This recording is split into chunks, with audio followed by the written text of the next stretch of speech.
ദൈവനാമത്തിന് മഹത്വമുണ്ടാകട്ടെ. കർത്താവിൻ്റെ കൃപയിൽ ഒരു ദിവസം കൂടെ നമുക്ക് ആയുസ്സോടെ ഇരുന്ന് ജീവനുള്ള ദൈവത്തിൻ്റെ വചനം കേൾക്കാൻ കർത്താവ് ഒരവസരം തന്നല്ലോ. ചെറിയ അവസരമല്ല, ചെറിയ ഭാഗ്യമല്ല, വലിയ ഭാഗ്യമാണ്.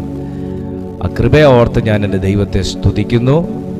ഈ കൂട്ടായ്മയോട് ആത്മാർത്ഥത കാണിക്കുന്ന, ഞങ്ങളെ സ്നേഹിക്കുന്ന, ഈ മെസ്സേജിനൊക്കെ വേണ്ടി കാത്തിരിക്കുന്ന, 6:30 മണിയാകാൻ വേണ്ടി കാത്തിരിക്കുന്ന ഒത്തിരി ദൈവമക്കളുണ്ട്. വളരെയേറെ ഈ മീറ്റിങ്ങിന് വേണ്ടി പ്രാർത്ഥിക്കുന്ന, പ്രാർത്ഥനയിൽ അത്യധ്വാനം ചെയ്യുന്ന ഒത്തിരി ദൈവമക്കളുണ്ട്. ഞാൻ അവരെയൊക്കെ ഓർത്ത് എൻ്റെ ദൈവത്തെ സ്തുതിക്കുന്നു. എല്ലാ ദിവസവും ദൈവവചനം കാണാൻ, കേൾക്കാൻ ഒരു ദിവസം പോലും മുടങ്ങരുത് എന്നാഗ്രഹിച്ച് കാത്തിരുന്ന് ഈ മീറ്റിങ്ങിലേക്ക് പ്രവേശിക്കുന്ന ദൈവമക്കളുണ്ട്. നിങ്ങൾക്കെല്ലാവർക്കും കർത്താവായ യേശു ക്രിസ്തുവിൻ നാമത്തിൽ എൻ്റെ സ്നേഹവന്ദനം ഞാൻ അറിയിക്കുന്നു. നിങ്ങളെ എല്ലാവരെയും ഓർത്ത് ഞാൻ എൻ്റെ ദൈവത്തിന് സ്തോത്രം ചെയ്യുന്നു. നിങ്ങളെല്ലാവരെയും ഓർത്ത് ഞാൻ പ്രാർത്ഥിക്കുന്നു. കർത്താവ് അതിനുള്ള മറുപടികൾ നിങ്ങളുടെ ഓരോരുത്തരുടെയും ജീവിതത്തിൽ നൽകിക്കൊണ്ടിരിക്കുന്നു എന്നൊക്കെ അറിയുന്നതിന് നന്ദി. ദൈവത്തിന് സ്തോത്രം. പ്രാർത്ഥന കേൾക്കുന്നതും പ്രവർത്തിക്കുന്നതും ദൈവമാകുന്നുവല്ലോ. എല്ലാ മഹത്വവും കർത്താവിന് ഞാൻ കരേറ്റുകയാണ്. ഇന്ന് രാത്രിയിലും ദൈവം നമ്മോട് സംസാരിക്കും. ഏദനിൽ ദൈവം വരാൻ ആബ്സെൻ്റ് ആയില്ല. ഒരു ദിവസം പോലും ഏദനിൽ കർത്താവ് ആബ്സെൻ്റ് ആയിരുന്നില്ല. കാരണം ദൈവത്തിൻ്റെ വരവ് കാത്തിരിക്കുന്ന ദൈവ മനുഷ്യർ അതിനകത്തുണ്ടായിരുന്നു. ദൈവത്തിൻ്റെ വരവ് കാത്തിരിക്കുന്ന മനുഷ്യർ അതിനകത്തുണ്ടായിരുന്നു. അതുകൊണ്ട് ഒരു ദിവസം പോലും ദൈവത്തിന് ഏദൻ്റെ അകത്ത് വരാതിരിക്കാൻ കഴിഞ്ഞില്ല. അതുപോലെയാണ് ഈ ഭൂമിയിൽ ദൈവത്തിൻ്റെ വരവ് കാത്തിരിക്കുന്ന ഒരു ഭക്തൻ ഒരുവൻ എങ്കിലും ഉണ്ടെങ്കിൽ അവൻ ഈ ഭൂമിയെ സന്ദർശിക്കാതിരിക്കയില്ല. കർത്താവിൻ്റെ വരവിനെ കാത്തു പാർക്കുന്ന ഒരു ഭക്തനെങ്കിലും ഉണ്ടെങ്കിൽ അവൻ ഈ ഭൂമി സന്ദർശിക്കാതെ ഇരിക്കയില്ല. കാത്തിരിക്കുന്ന ഒരുവൻ ഉണ്ടാകുമെന്ന് അറിഞ്ഞതുകൊണ്ട് തന്നെയാണ് കർത്താവ് ഇങ്ങനെ പറഞ്ഞത്, ഇതാ ഞാൻ വേഗം വരുന്നു. അതുമാത്രമല്ല, എല്ലാ ദിവസവും അവൻ്റെ വരവിന് വേണ്ടി കാത്തു പാർക്കുന്ന ഒരു ദൈവഭക്തനെങ്കിലും ഉണ്ടെങ്കിൽ അവൻ ഇന്നും ഇപ്പോഴും നമ്മുടെ നടുവിൽ ഇറങ്ങി വരാൻ സർവശക്തനും വിശ്വസ്തനുമാണ്. വിശ്വസിക്കുന്ന ദൈവമക്കൾ കരങ്ങൾ ഉയർത്തി ദൈവത്തിന് സ്തോത്രം ചെയ്യാമോ? ഹല്ലേലൂയ. അതുകൊണ്ട് വളരെ പ്രാർത്ഥനയോടെ ഒരു ദൈവിക എൻകൗണ്ടറിന് വേണ്ടി കാത്തിരിക്കുന്ന ദൈവമക്കൾക്ക് ഇന്ന് സ്തോത്രം ചെയ്യാൻ വകയുണ്ട്. കർത്താവ് ഇന്ന് നമ്മുടെ ജീവിതത്തിൽ പ്രവർത്തിക്കും. വളരെ ശ്രദ്ധേയമായ ഒരു വെളിപ്പാടാണ് പരിശുദ്ധാത്മാവ് എന്നെ ഏൽപ്പിച്ചേക്കുന്നത്. വളരെ ശ്രദ്ധേയമായ ഒരു വെളിപ്പാടാണ് ഏൽപ്പിച്ചേക്കുന്നത്. ആ ദൈവവചനത്തിലേക്ക് ഞാൻ നിങ്ങളുടെ എല്ലാവരുടെയും ശ്രദ്ധയെ തിരിക്കുകയാണ്. കർത്താവ് നിങ്ങളെ സഹായിക്കട്ടെ. നിങ്ങൾ മീറ്റിംഗ് ഷെയർ ചെയ്യുന്ന ഒരു ശീലം ഉണ്ടെങ്കിൽ നിങ്ങൾ ഇപ്പോൾ തന്നെ ആ മീറ്റിംഗ് ഷെയർ ചെയ്യണമെന്ന് ഞാൻ ഓർമ്മിപ്പിക്കുകയാണ്. മറ്റുള്ളവർ കൂടെ അയച്ചു കൊടുത്ത് അവരോടും കൂടെ ജോയിൻ ചെയ്യാൻ പറയുക. നിങ്ങൾ ഒരുമിച്ച് ദൈവവചനം കേൾക്കുക. അത് വലിയൊരു അനുഗ്രഹമായിരിക്കും. ലൂക്കോസ് എഴുതിയ സുവിശേഷം 11-ാമത്തെ അധ്യായം അതിൻ്റെ 1-ാമത്തെ തിരുവചനം.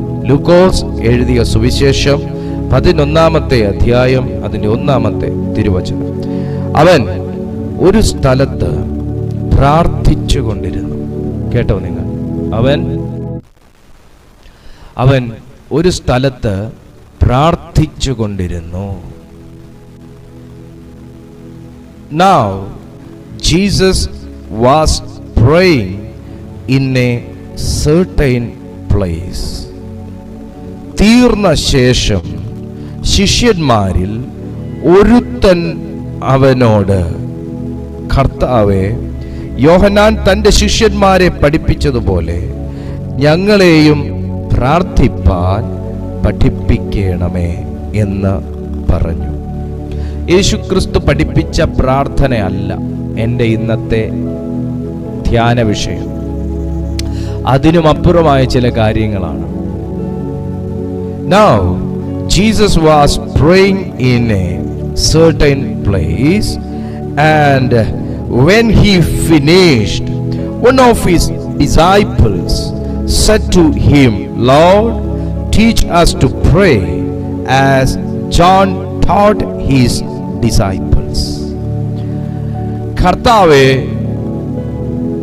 യോഹന്നാൻ തന്റെ ശിഷ്യന്മാരെ പ്രാർത്ഥിക്കാൻ പഠിപ്പിച്ചതുപോലെ ഞങ്ങളെയും പ്രാർത്ഥിക്കാൻ പഠിപ്പിക്കണം. കർത്താവായ യേശുക്രിസ്തുവിന്റെ ജീവിതത്തിലെ ഏറ്റവും ശ്രദ്ധേയമായ റൊട്ടീനുകളിൽ ഒന്നായിരുന്നു തൻ്റെ പ്രയർ ലൈഫ് എന്ന് പറയുന്നത്, പ്രാർത്ഥനാ ജീവിതം എന്ന് പറയുന്നത്. ആ പ്രാർത്ഥനാ ജീവിതം വളരെ വ്യത്യസ്തമായിരുന്നു. മറ്റൊരു ശിഷ്യന്മാരെ കുറിച്ചും ബൈബിൾ അവർ പ്രാർത്ഥിക്കുന്നതിനെ പറ്റി ആഴമായി എങ്ങും തന്നെ പറയുന്നില്ല. എങ്കിലും യേശുക്രിസ്തുവിന്റെ പ്രാർത്ഥനയെക്കുറിച്ച് വിശുദ്ധ മർക്കോസ്, വിശുദ്ധ മത്തായി, വിശുദ്ധ ലൂക്കോസ്, വിശുദ്ധ യോഹന്നാൻ, ഇവരെല്ലാവരും യേശുക്രിസ്തുവിന്റെ പ്രാർത്ഥനയെക്കുറിച്ച് വിശുദ്ധ ബൈബിളിൽ കാര്യമായി തന്നെ രേഖപ്പെടുത്തിയിരിക്കുന്നു. ഒരു പ്രാവശ്യമല്ല, രണ്ട് പ്രാവശ്യമല്ല, ഒരു ഇൻസിഡന്റിലല്ല, രണ്ട് ഇൻസിഡന്റിലല്ല, വ്യത്യസ്തമായ ഭാഗങ്ങളിലായി ഒരേ അധ്യായത്തിൽ തന്നെ പല പ്രാവശ്യം, ഒരേ പുസ്തകത്തിൽ തന്നെ പല പ്രാവശ്യം യേശുക്രിസ്തു പ്രാർത്ഥിക്കാൻ പോയി, ഒലിവുമലയിലേക്ക് പോയി, പതിവ് പോലെ പ്രാർത്ഥിച്ചു എന്നിത്യാദി വചനങ്ങൾ രേഖപ്പെടുത്തി വെച്ചിരിക്കുമ്പോൾ നമുക്ക് മനസ്സിലാകുന്ന ഒരു വലിയ കാര്യം, യേശുക്രിസ്തുവിന്റെ ശ്രദ്ധേയമായ ഒരു സ്വഭാവ സവിശേഷതയായിരുന്നു പ്രാർത്ഥിക്കുക എന്നുള്ളത്. പക്ഷേ ഈ ഭാഗത്ത് നിങ്ങളൊന്ന് സൂക്ഷിച്ചു നോക്കണം. അവൻ ഒരു സ്ഥലത്ത് പ്രാർത്ഥിച്ചു കൊണ്ടിരുന്നു. അപ്പോൾ ഇത് ഇപ്പോൾ തുടങ്ങിയ ഒരു പ്രാർത്ഥനയല്ല, കുറച്ച് സമയം എടുത്ത് പ്രാർത്ഥിച്ചു കൊണ്ടിരിക്കുന്ന ഒരു കാര്യമാണ്, ഒരു സമയമാണ്, ഒരു സന്ദർഭമാണ്.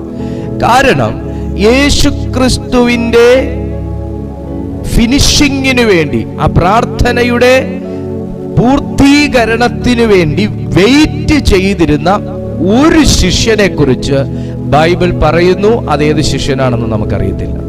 പക്ഷെ ബൈബിൾ പറയുന്നു തനിക്ക് 12 ശിഷ്യന്മാർ ഉണ്ടായിരിക്കെ അതിൽ ഒരു ശിഷ്യനാണ് മുൻപോട്ട് വന്ന് ഈ പ്രാർത്ഥനയുടെ സീക്രട്ടിനെ കുറിച്ച് അറിയാൻ ശ്രമിച്ചത്.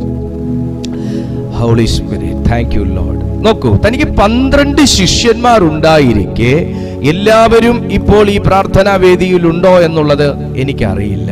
പക്ഷേ അതിൽ ഒരു ശിഷ്യൻ യേശുവിനെ തന്നെ സസൂക്ഷ്മം വീക്ഷിച്ചു കൊണ്ടിരിക്കുന്ന ഒരവസരത്തിലാണ് ഈ പ്രാർത്ഥന ഇപ്പോൾ മുമ്പോട്ട് പോയിക്കൊണ്ടിരിക്കുന്നത്. അതായത് യേശുവിലേക്ക് സൂക്ഷിച്ചു നോക്കി. ഈ പ്രാർത്ഥന പരീശന്മാരുടെ പ്രാർത്ഥന പോലെ അല്ല എന്നും, ഈ പ്രാർത്ഥന ശിഷ്യന്മാരുടെ പ്രാർത്ഥന പോലെ അല്ല എന്നും, ഈ പ്രാർത്ഥന പഠിപ്പിക്കുന്ന ഒരു വ്യക്തി ഉണ്ട് എന്നും, ഇത് തന്നെ പഠിപ്പിക്കുന്ന, തന്നെ പ്രാർത്ഥിക്കാൻ സജ്ജമാക്കിയതിന് ശേഷമുള്ള ഒരു പ്രാർത്ഥനയാണ് എന്നും തുടങ്ങി ഒട്ടനേക കാര്യങ്ങൾ പ്രാർത്ഥിക്കുന്നില്ലെങ്കിലും പ്രാർത്ഥിക്കുന്നവനെ നോക്കി മനസ്സിലാക്കിയ ഒരരുമ ശിഷ്യനെ കുറിച്ച് ബൈബിൾ പഠിപ്പിക്കുന്നു. Hallelujah, glory to Jesus. പ്രാർത്ഥിക്കുന്ന ഒരു വ്യക്തിക്ക്, ദൈവസന്നിധിയിൽ പ്രാർത്ഥിക്കുന്ന ഒരു വ്യക്തിക്ക്, പ്രാർത്ഥിക്കാൻ ആഗ്രഹമുള്ള ഒരു വ്യക്തിയെ ട്രാൻസ്ഫോം ചെയ്യാനുള്ള പവർ ഉണ്ട്. Glory to Jesus. ശ്രദ്ധിച്ച് കേൾക്കണം. ശിഷ്യന്റെ പേര് പറയുന്നില്ല, പക്ഷെ ഒരൊറ്റ നോട്ടത്തിൽ തന്നെ യേശുവിനെ സസൂക്ഷ്മം വീക്ഷിച്ചു കൊണ്ടിരിക്കുന്ന ഏതോ ശിഷ്യനിൽ ഒരുവൻ, ഏതോ ഒരു ശിഷ്യൻ യേശുവിന്റെ അരികിൽ വന്നിട്ട്, ഒരുത്തൻ യേശുവിന്റെ അരികിൽ വന്നിട്ട് സൂക്ഷ്മമായി യേശുക്രിസ്തുവിനെ നോക്കിക്കൊണ്ടിരിക്കവേ അവന്റെ പ്രാർത്ഥനയിൽ ഒരു വലിയ ചൈതന്യം ഈ ശിഷ്യൻ കണ്ടു.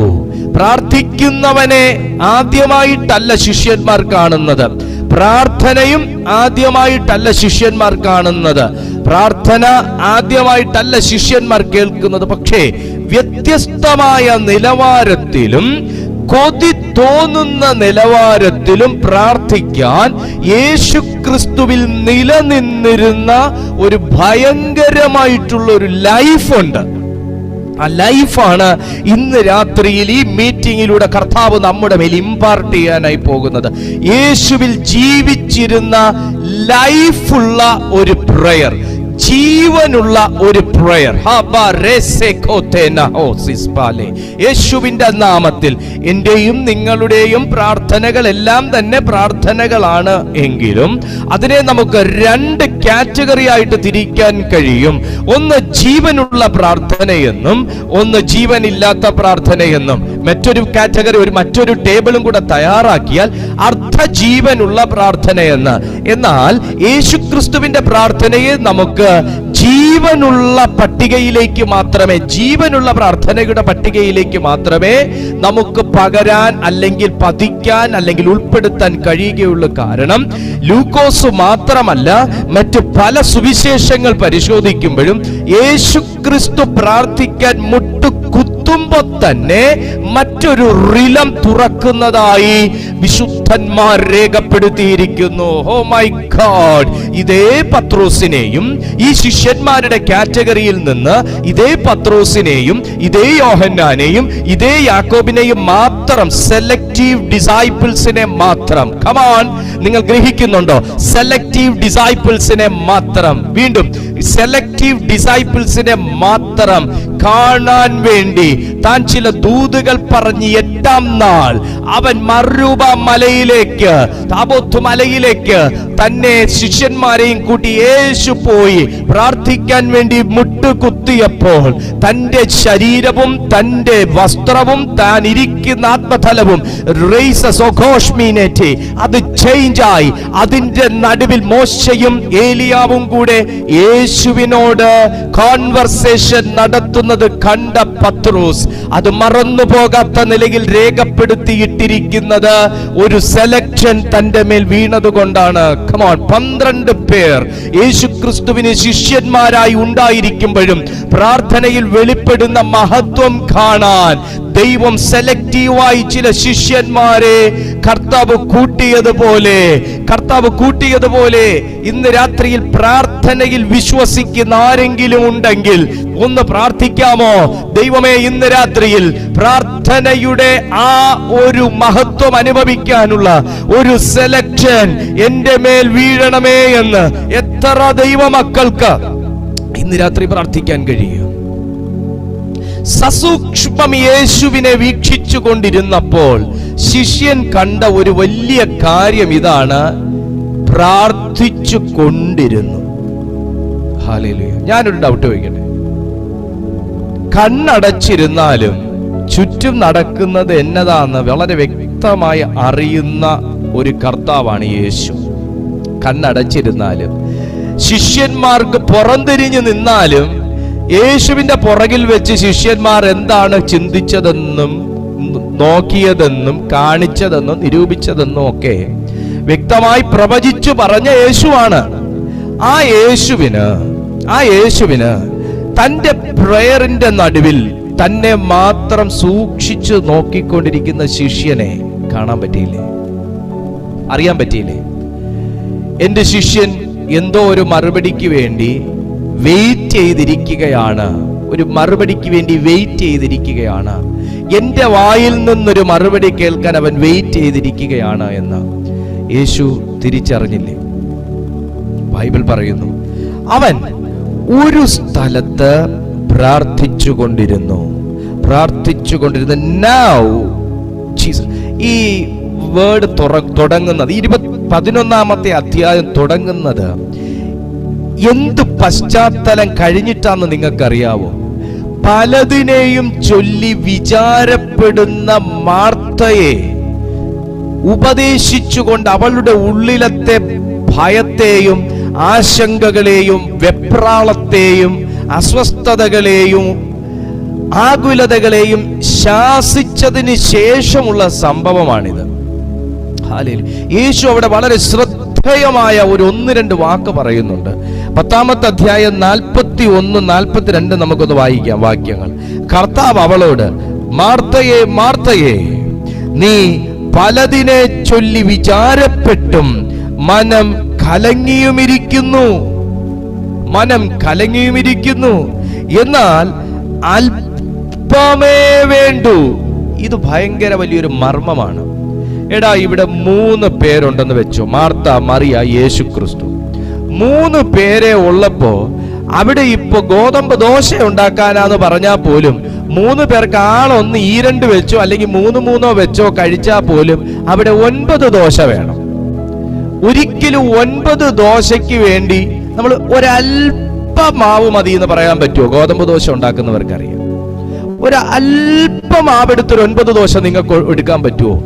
ഇച്ചിരി മാവ്, 1 ഗ്ലാസ് മാവ്, പിന്നെ ലേശം വെള്ളം, ഇച്ചിരി ഉപ്പ്, ഇത്രയും കൂടെയൊക്കെ ഉണ്ടെങ്കിലേ കാര്യം നടക്കുള്ളൂ. അല്പമേ വേണ്ടൂ എന്ന് കർത്താവ് പറയണമെങ്കിൽ അല്പത്തിൽ വിശ്വസിക്കുന്നവനെ അധികത്തിന് സാക്ഷിയാക്കി മാറ്റാൻ സ്വർഗത്തിന് കഴിയും. ഇതൊരു പ്രവചന ശബ്ദമാണ്. ക്രിസ്തുവിൽ വിശ്വസിക്കുന്ന, യേശുക്രിസ്തു ഭവനത്തിനകത്തിരിക്കുന്ന ഏതെങ്കിലും ഒരു വ്യക്തിയെ സംബന്ധിച്ചിടത്തോളം അല്പത്തെ കയ്യിലെടുത്ത് പിടിച്ചു പ്രാർത്ഥിക്കുന്നവൻ അധികത്തിൽ കാര്യവിചാരകനാകാനൊക്കെ വരട്ടെ, അല്പത്തെ കയ്യിൽ പിടിച്ചു വെച്ച് പ്രാർത്ഥിക്കുന്ന ഒരു വ്യക്തിയെ സംബന്ധിച്ചിടത്തോളം അവൻ അധിക കാര്യങ്ങൾക്ക് സാക്ഷിയാകും യേശുവിൻ നാമത്താൽ. ഇവിടെ നോക്കിയേ, കർത്താവ് അവളോട്, മാർത്തയേ മാർത്തയേ, നീ പലതിനെ ചൊല്ലി വിചാരപ്പെട്ടും മനം കലങ്ങിയുമിരിക്കുന്നു, എന്നാൽ അല്പമേ വേണ്ടൂ. അല്ല, ഒന്നു മതി എന്റെ ദൈവത്തിന്, ഒന്നു മതി എന്റെ ദൈവത്തിന്, ഒന്നു മതി. അതിനെ വാഴ്ത്താനും നുറുക്കാനും വിളമ്പാനും വർദ്ധിപ്പിക്കാനും ഏൽപ്പിക്കാനും ഒക്കെ എന്റെ യേശുവിന് സാധിക്കുമെന്നാ പറയുന്നത്. അല്പമേ വേണ്ടൂ എന്നല്ല, ഒന്നു മതി. Glory to Jesus. ഞാൻ അതിൽ നിൽക്കുന്നില്ല. ഒന്നു മതി. മറിയ നല്ല അംശം തെരഞ്ഞെടുത്തിരിക്കുന്നു, അതാരും അവളോട് അപഹരിക്കുകയില്ല. പക്ഷേ യേശു ഇവിടെ പറഞ്ഞൊരു വാക്ക്, നീ പലതിനെ ചൊല്ലി വിചാരപ്പെട്ടും മനം കലങ്ങിയും ഇരിക്കുന്നു. ഈ വിചാരപ്പെടുന്ന വ്യക്തിയെ സംബന്ധിച്ചിടത്തോളം പലതിനെ ചൊല്ലിയും വിചാരപ്പെടുകയും പലതിനെ ചൊല്ലിയും മനം കലങ്ങിയിരിക്കുകയും ചെയ്യുന്ന വ്യക്തിക്ക് ഒരിക്കലും 11-ാമത്തെ അധ്യായം 1-ാമത്തെ വാക്യം ചെയ്യാൻ പറ്റത്തില്ല. ഹല്ലേലൂയ. മറിയ യേശുവിന്റെ പാദപീഠത്തിൽ ഇരുന്ന് പ്രാർത്ഥിക്കുകയും പ്രാർത്ഥനയോടെ ദൈവവചനവും ദൂതും ഒക്കെ കേട്ടോണ്ടിരിക്കുകയും ചെയ്യുമ്പോൾ മാർത്തയെ സംബന്ധിച്ച് ആ ഫീൽഡിലേ ഇല്ല ആള്. Glory to Jesus. കാരണം അവളെ വഹിക്കുന്ന ചിലത് അവളുടെ ഹൃദയത്തെ ഭരിച്ചിരുന്നു. അവളെ ആ യേശു നിൽക്കുന്ന പ്രിമിസസിൽ നിന്ന് തള്ളിക്കൊണ്ടുപോകുന്ന ചിലത് അവളുടെ മനസ്സിനെ ബാധിച്ചിരുന്നു, അവളുടെ മനത്തെ ബാധിച്ചിരുന്നു. എന്നാൽ മറിയയെ സംബന്ധിച്ചിടത്തോളം യേശുവിന്റെ പാദപീഠത്തിൽ താൻ ഉപവിഷ്ടയായിരിക്കുമ്പോൾ മാർത്തയെ സംബന്ധിച്ച് യേശു നിൽക്കുന്ന ഫീൽഡിൽ നിന്ന്, യേശു നിൽക്കുന്ന പ്രിമിസസിൽ നിന്ന് അവളെ തള്ളി മാറ്റി മറ്റെവിടെയൊക്കെയോ എന്തൊക്കെയോ പരതുകയും ചുറ്റിത്തിരിയുകയും ചെയ്യുന്ന അനുഭവത്തിലേക്ക് അവളുടെ മനസ്സിനെ കൊണ്ടുപോകുന്ന ഒരനുഭവത്തിലാണ് ഇപ്പോൾ മാർത്ത നിൽക്കുന്നത്. പക്ഷേ വിശുദ്ധ ബൈബിൾ പറയുന്നു, നിന്റെ മനം പലതിനെ ചൊല്ലിയും വിചാരപ്പെടുന്നു. പലതിനെ ചൊല്ലിയും വിചാരപ്പെടുന്ന ഒരുവന് യേശുക്രിസ്തുവിനെ പോലെ ഒരിടത്തിരുന്ന് പ്രാർത്ഥിക്കാൻ പറ്റത്തില്ല. കമോൺ, ഒരാമേൻ പറയാൻ പറ്റുന്നുണ്ടോ? നിങ്ങൾ പ്രാർത്ഥിക്കുമ്പോഴും 1000 വട്ടം എഴുന്നേറ്റ് അങ്ങോട്ടും ഇങ്ങോട്ടും ഓടുന്ന ഒരവസ്ഥയിലല്ലേ? നിങ്ങൾ സ്തോത്രം ചെയ്യാൻ തുടങ്ങുമ്പോഴും 1000 വട്ടം നിങ്ങൾ കിച്ചണിൽ പോയി എത്തി നോക്കാറില്ലേ? നിങ്ങൾ പ്രാർത്ഥിക്കാനിരിക്കുമ്പോഴും 1000 വട്ടം മൊബൈലിൽ ഒന്ന് കുത്തിയെങ്കിലും നോക്കാറില്ലേ? നിങ്ങൾ പ്രാർത്ഥിക്കാനിരിക്കുമ്പോൾ മൊബൈലിന്റെ വെളിച്ചമൊന്ന് മിന്നിയ കിട്ടിയാൽ ഉടൻ ആരെങ്കിലും വിളിച്ചോ മെസ്സേജ് അയച്ചോ എന്ന് നിങ്ങൾ നോക്കാറില്ലേ? പക്ഷെ മനസ്സിനകത്ത് അസ്വസ്ഥതകളും, മനസ്സിനകത്ത് പലതിനെ ചൊല്ലി വിചാരവും, മനസ്സിനകത്ത് ആശങ്കയും, മനസ്സിനകത്ത് ആകുലതയും കൊണ്ടിരിക്കുന്ന വ്യക്തിക്ക് ഒരിക്കലും 11-ാമത്തെ അധ്യായത്തിന്റെ തുടക്കവാക്യം ചെയ്യാൻ കഴിയത്തില്ല. വേദപുസ്തകം പറയുന്നു, യേശുവിനെ ഒരിടത്ത് ഇരുത്തി പ്രാർത്ഥിപ്പിച്ച ഒരു ദൈവത്തിന്റെ ആത്മാവുണ്ട്. യേശുവിനെ ഒരിടത്തിരുത്തി പ്രാർത്ഥിപ്പിച്ച, നിന്നെ ഒരിടത്തിരുത്തിയും പ്രാർത്ഥിപ്പിക്കുകയല്ലെന്ന് പറയുന്ന, നിങ്ങളെ ഒരിടത്ത് ഉറച്ചു നിൽക്കാൻ അനുവദിക്കത്തില്ലെന്ന് പറയുന്ന, നിന്നെ ഉറപ്പിക്കത്തില്ലെന്ന് പറയുന്ന ചില ശബ്ദങ്ങളോടാണ് ഇന്ന് രാത്രിയിൽ ഈ ദൂതിടപെട്ടുകൊണ്ടിരിക്കുന്നത്. കുഞ്ഞേ, പ്രാർത്ഥനയോടെ ഒരിടത്ത് ഉറച്ചു നിൽക്കണമെന്ന് ആഗ്രഹിക്കുന്ന ഒരു വ്യക്തിത്വവുമാണ് താങ്കൾക്ക് എങ്കിൽ പോലും താങ്കളെ ഉറപ്പിക്കാത്ത ചിലതുണ്ടെങ്കിൽ അത് നിന്റെ മനസ്സിനെ ബാധിക്കാൻ വേണ്ടിയിട്ടാ. എന്നും വിചാരിക്കും, ഒന്ന് പ്രാർത്ഥിക്കണം, ഒന്ന് പ്രാർത്ഥിച്ച് ബലപ്പെടണം, ഒന്ന് പുതിയ ശക്തി ഏറ്റെടുക്കണം, ഒരു വിടുതലിന് വേണ്ടി ദൈവസന്നിധിയിൽ ഇരിക്കണം. പക്ഷേ അന്നേ ദിവസമാകുമ്പോ നിന്റെ മനസ്സിനെ അസ്വസ്ഥപ്പെടുത്തുകയും, പലതിനെ ചൊല്ലി വിചാരപ്പെടുത്തുകയും, പലതിനെ ചൊല്ലി ആകുലതകൾ ഇടുകയും, പലതിനെ ചൊല്ലി പിറുപിറുപ്പിക്കുകയും, പലതിനെ ചൊല്ലി ദുഃഖിപ്പിക്കുകയും, പലയിടത്തിട്ട് കറക്കുകയും ചെയ്യുന്ന ചില ശബ്ദങ്ങൾക്ക് ഒന്നേ നിന്നോട് പറയാനുള്ളൂ, നീ ഒരിടത്തുറച്ചു നിൽക്കരുത്. ഇന്ന് രാത്രിയിൽ ആരോടോ ദൂത് വെളിപ്പെടുകയാണ്. നിന്നെ ഒരിടത്ത് നിർത്താത്തതും, നിന്നെ ഒരിടത്ത് ഉറപ്പിക്കാത്തതും, നിന്നെ ഒരു സഭയ്ക്കകത്ത് നിർത്താത്തതും, ഒരു പ്രാർത്ഥനാ ജീവിതത്തിൽ ഉറച്ചു നിൽക്കാൻ അനുവദിക്കാത്തതുമായി മനസ്സിനകത്തേക്ക് കയറി പലയിടത്തേക്കും കാറ്റ് പാറ്റിക്കൊണ്ടുപോകുന്നത് പോലെ പാറ്റിക്കൊണ്ടുപോകുന്ന ചില സംഭവങ്ങളോട് ഈ ദൂതിടപെടുകയാണ്. ഇന്ന് രാത്രിയിൽ നിന്റെ ജീവിതത്തിൽ നിന്നും എന്തോ ഒന്ന് നീങ്ങിപ്പോകുന്നു. Come on. In the name of Jesus.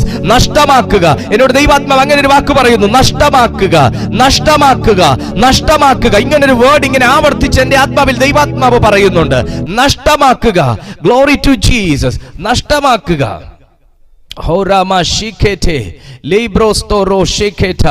In the name of Jesus Christ, in the name of Jesus Christ, in the name of Jesus Christ, in the name of Jesus Christ. ഒന്ന് പ്രാർത്ഥിച്ച് എല്ലാ ദൈവമക്കളും ഒന്ന് പ്രാർത്ഥിച്ച്. ഷാൽറ്റേനോ റിഖാനാബ ലൈബ്രോ ഷിഖാറ്റേലോ.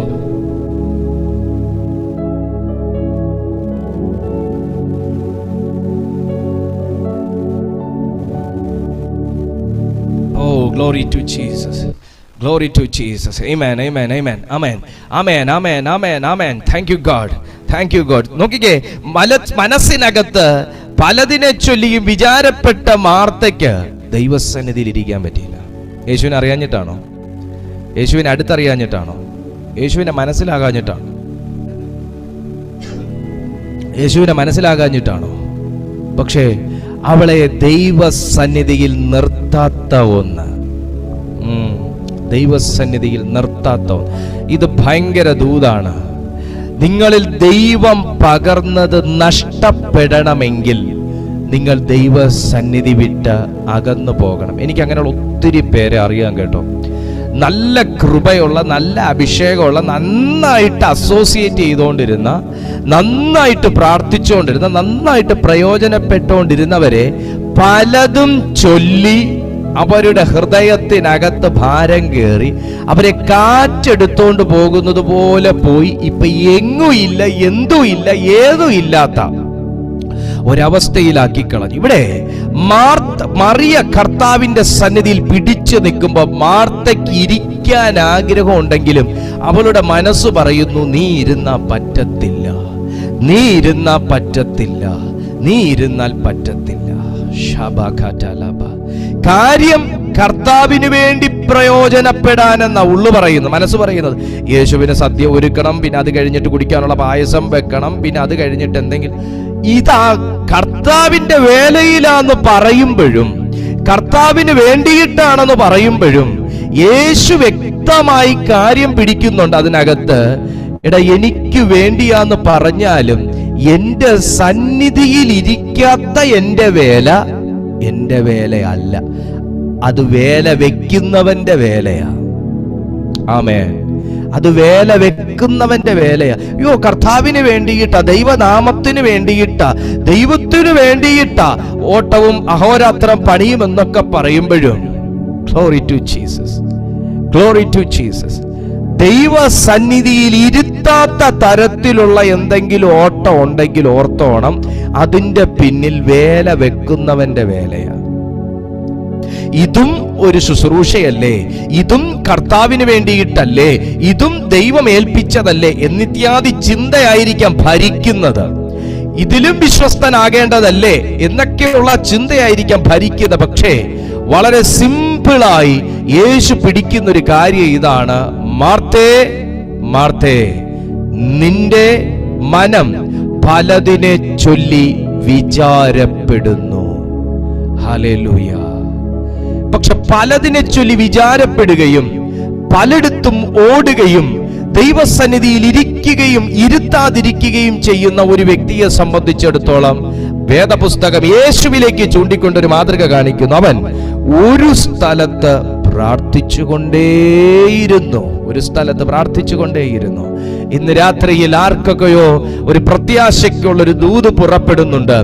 ദൈവസന്നിധിയിൽ പ്രാർത്ഥിച്ചു കൊണ്ടിരിക്കുന്ന പലതും എഴുന്നേറ്റ് പോകാനും പ്രാർത്ഥന നിർത്താനും വിശ്വാസത്തിൽ നിന്ന് വഴുതി പോകാനൊക്കെ കാരണം ഉണ്ടായിട്ടും പ്രാർത്ഥനയിൽ കോൺഫിഡന്റ് ആയിരിക്കുന്ന ഏതൊക്കെയോ വ്യക്തികളോട് പരിശുദ്ധാത്മാവ് പറയുകയാണ്, നിന്നിലേക്ക് ഇന്ന് രാത്രിയിൽ ഒരു ദൈവകരം നീളും. ഇവിടെ ഞാൻ ഇനി എന്റെ സബ്ജക്റ്റിലേക്ക് വരുന്നു. അവൻ ഒരു സ്ഥലത്ത് പ്രാർത്ഥിച്ചു കൊണ്ടിരുന്നു. തീർന്ന ശേഷം ശിഷ്യന്മാരിൽ ഒരുത്തൻ അവനോട്, നിങ്ങൾ അത് ആ ഒരു സന്ദർഭം നിങ്ങൾ മനസ്സിലാക്കണം. യേശുവിലേക്ക്, യേശുവിന്റെ പ്രാർത്ഥനയിൽ അട്രാക്ട് ചെയ്തിട്ട് യേശുവിന്റെ പ്രാർത്ഥന ശൈലിയിലേക്ക് സൂക്ഷിച്ചു നോക്കിക്കൊണ്ട് ആ പ്രാർത്ഥന തീരുന്നത് വരെ വെയിറ്റ് ചെയ്യുന്ന ഒരു ശിഷ്യൻ, ഈ പ്രയർ കഴിഞ്ഞാൽ ഉടൻ ഒരു മറുപടി അവനിൽ നിന്ന് വരുമെന്നുള്ള ശിഷ്യന്റെ പ്രത്യാശ. Oh glory to Jesus. ഞാനിത് ഭയങ്കര ഡീപ്പായിട്ടാണ് സംസാരിക്കുന്നത്. എനിക്കത് മനസ്സിലാകുന്നുണ്ട്. പ്രാർത്ഥിച്ചുകൊണ്ടിരിക്കുന്ന ഒരു കർത്താവ് യേശുവിന്റെ പ്രാർത്ഥനയിലേക്ക് സൂക്ഷിച്ചു നോക്കിക്കൊണ്ടിരിക്കുന്ന 12 ശിഷ്യന്മാരിൽ ഒരു ശിഷ്യൻ. ആ ശിഷ്യനെ വെയിറ്റ് ചെയ്യാൻ, യേശുവിൽ നിന്ന് കണ്ണെടുക്കാതെ നോക്കി നിൽക്കാൻ, യേശുവിന്റെ പ്രാർത്ഥന തീരുന്നത് വരെ വെയിറ്റ് ചെയ്യാൻ അവനെ സജ്ജമാക്കിയതും അവനെ നിർത്തിയതും ഒരു ചിന്തയാണ്: പ്രാർത്ഥിച്ചു തീരുന്ന യേശുവിന്റെ വായിൽ നിന്ന് ഞാൻ ചോദിക്കുന്നതിന്റെ മറുപടി വീഴും. ഞാനിത് പ്രാർത്ഥിക്കുന്നവർക്കേ മനസ്സിലാകും, ഇത് പ്രാർത്ഥിച്ചുകൊണ്ടിരിക്കുന്നവർക്കേ മനസ്സിലാകും. അവൻ 2 കാര്യങ്ങളാണ് എക്സ്പെക്ട് ചെയ്തത്. ഒന്ന് പ്രാർത്ഥന, മൈ ഗോഡ്, ഒന്ന് പ്രാർത്ഥന, 2 മറുപടി. പ്രാർത്ഥിക്കുന്ന ദൈവ പൈതലേ ഒന്ന് ശ്രദ്ധിച്ച് കേക്ക്. 12 ശിഷ്യന്മാർക്ക്, 11 ശിഷ്യന്മാർക്ക് ഇല്ലാത്ത ഒരു വല്ലാത്ത ദാഹം ഈ ശിഷ്യന് ഉണ്ടായതിന്റെ പിന്നിലെ കാരണം യേശുവിലേക്ക് സൂക്ഷിച്ചു നോക്കിയ ഒരു കാരണമാണ്. എന്താ അത്? അവന്റെ പ്രാർത്ഥനയ്ക്ക് വ്യത്യാസമുണ്ട്. എന്തൊക്കെ പറഞ്ഞാലും ജനിച്ചു ജനിച്ച് ഓർമ്മ വീണ കാലം മുതൽ തന്റെ അപ്പനമ്മമാർ പ്രാർത്ഥിക്കുന്നതിനേക്കാളും താൻ അവൻ ന്യായപ്രമാണം പഠിച്ചുകൊണ്ടിരുന്ന സമയത്ത് അവരുടെ റബ്ബിമാർ, അവരുടെ പള്ളിയിലത്തെ വ്യക്തികൾ പ്രാർത്ഥിക്കുന്നതിനേക്കാളും ഒക്കെ വളരെ വ്യത്യസ്തമായ ഒരു പ്രാർത്ഥന പാഠവമുള്ള ഒരു വ്യക്തിയാണ് യേശു എന്നുള്ളത് യേശുവിലേക്ക് സൂക്ഷിച്ചു നോക്കിക്കൊണ്ടിരുന്ന ഈ ശിഷ്യന് മനസ്സിലായി. ഇപ്പൊ 2 കാര്യമാണ് ശിഷ്യന്റെ പ്രത്യാശ. 2 കാര്യം. അതല്ലേ വചനം പറയുന്നേ, അവരൊരു സ്ഥലത്ത് പ്രാർത്ഥിച്ചു കൊണ്ടിരുന്നു. അപ്പൊ പ്രാർത്ഥിച്ചു തുടങ്ങിയപ്പം മുതൽ ഈ ശിഷ്യൻ യേശുവിനെ വാച്ച് ചെയ്യാൻ തുടങ്ങിയതാണ്. നമ്മുടെയൊക്കെ പ്രാർത്ഥനയിൽ ഇരിക്കുന്ന, കൂടെ വന്നിരിക്കുന്ന മക്കളാകാം, നമ്മുടെ ഭാര്യയായിരിക്കാം, നമ്മുടെ ഭർത്താവായിരിക്കാം, നമ്മുടെ നമ്മുടെ ആരെങ്കിലും ഒക്കെ, നമ്മുടെ നാത്തൂനായിരിക്കാം, നമ്മുടെ ജ്യേഷ്ഠനായിരിക്കാം, ആരുമായിരിക്കാം, നമ്മുടെ പ്രാർത്ഥനയിൽ അവർ വന്നിരുന്നാൽ എഴുന്നേറ്റ് പോകാൻ അവർക്ക് തോന്നാത്ത തരത്തിലുള്ള ഒരു അറ്റ്മോസ്ഫിയർ ഉണ്ട്. അറിയാവോ? തെളിവിതാണ്. ലൂക്കോസിന്റെ സുവിശേഷം പഠിച്ചാലും മർക്കോസിന്റെ സുവിശേഷം പഠിച്ചാലും ഒക്കെ നമുക്ക് കാണാൻ കഴിയും. ഞാൻ പറഞ്ഞല്ലോ, ശിഷ്യന്മാരെയും കൊണ്ട് യേശു മറുരൂപ മലയിലേക്ക് പുറപ്പെട്ടപ്പോ ഈ അറ്റ്മോസ്ഫിയർ വെളിപ്പെട്ട് കിട്ടിയ പത്രോസ് പറഞ്ഞത്, ഇവിടം വിട്ട് താഴോട്ടൊരു ചിന്ത ഇനി വേണ്ടെന്ന്. എന്ന് പറഞ്ഞാൽ എഴുന്നേറ്റ് പോകാൻ കഴിയാതെ പിടിച്ചിരുത്തുന്ന ഒരാത്മമണ്ഡലം. ഓ ലോകോഷ്യക്കും മോനെ, ഞാൻ ഈ ദൂത് പറഞ്ഞതിന്റെ കാര്യം എന്നാന്നറിയാവോ? ഈ ഒരു തലമാണ് നമ്മുടെയൊക്കെ വീടുകൾക്കകത്ത് വെളിപ്പെടുന്നെങ്കിലുള്ള അഡ്വാൻറ്റേജ് ഞാൻ പറഞ്ഞു തരാം. ഈ ഒരു തലം വീട്ടിനകത്ത് വെളിപ്പെട്ടാൽ, ഇതിപ്പോ യേശു എവിടെയോ ഇരുന്ന് പ്രാർത്ഥിക്കുന്നു, അവൻ ഒരു സ്ഥലത്ത് പ്രാർത്ഥിച്ചുകൊണ്ടിരുന്നു എന്നാണ് വചനം പറയുന്നത്. ഏത് സ്ഥലമാണെന്നൊന്നും അറിയത്തില്ല, പക്ഷെ അവൻ എവിടെ പ്രാർത്ഥിച്ചാൽ ഈ തലം വെളിപ്പെടും എന്നുള്ളത് ദൈവവചന സത്യമാണ്. എവിടെ ഇരുന്ന്, പടകിലിരുന്ന് പ്രാർത്ഥിച്ചാലും, മലയിലിരുന്ന് പ്രാർത്ഥിച്ചാലും, കാട്ടിലിരുന്ന് പ്രാർത്ഥിച്ചാലും, എല്ലായിടത്തും വെളിപ്പെടുന്ന ഒരു സാന്നിധ്യം യേശുവിന്റെ പ്രാർത്ഥനയുടെ പ്രത്യേകതയായിരുന്നു. തീർന്നില്ല. ഇതൊക്കെ നമ്മുടെ ജീവിതത്തിൽ വെളിപ്പെട്ടാലുള്ള ഗുണം ഞാൻ പറഞ്ഞുതരാം. ഒന്ന്, മാർത്തയെ കാറ്റുപാറ്റിക്കൊണ്ട് അങ്ങോട്ടും ഇങ്ങോട്ട് നോക്കുമ്പോ മാർത്ത ഒരിക്കൽ അടുക്കളയിലോട്ട് ഓടുന്നത് കാണാം, പിന്നെ ഒരിക്കൽ സ്റ്റോറിലോട്ട് ഓടുന്നത് കാണാം, പിന്നെ പെട്ടെന്ന് ഇല പറിക്കാൻ വേണ്ടി മുറ്റത്തോട്ട് ഓടുന്നത് കാണാം, അത് കഴിഞ്ഞ് വീണ്ടും യേശുവിന്റെ മുമ്പിൽ കൂടെ വീണ്ടും കിച്ചണിലോട്ട് ഓടുന്നത് കാണാം. മാർത്തയെ നോക്കിക്കഴിഞ്ഞാൽ സ്ഥിരതയില്ലാത്ത ഒരു സ്ത്രീ ആയിട്ടാണ് യേശുവിന് തോന്നുന്നത്. കാരണം മാർത്തയുടെ കുറ്റമല്ല, മാർത്തയുടെ മനസ്സിനെ ബാധിച്ച ചില ചിന്തകളുടെ പ്രശ്നമാണ്. മാർത്തയെ യേശുവിന്റെ അടുത്ത് നിർത്താത്ത തരത്തിൽ ഓട്ടിച്ചുകൊണ്ടിരുന്ന ഒരു സാധനം. യേശു അതിനെ സാവധാനത്തിൽ ശാസിക്കുകയാണ്. സാവധാനത്തിൽ.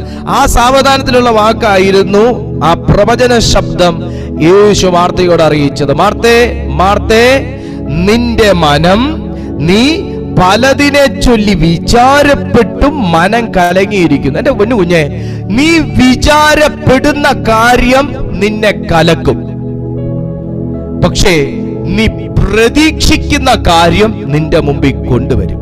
ഹല്ലേലൂയ.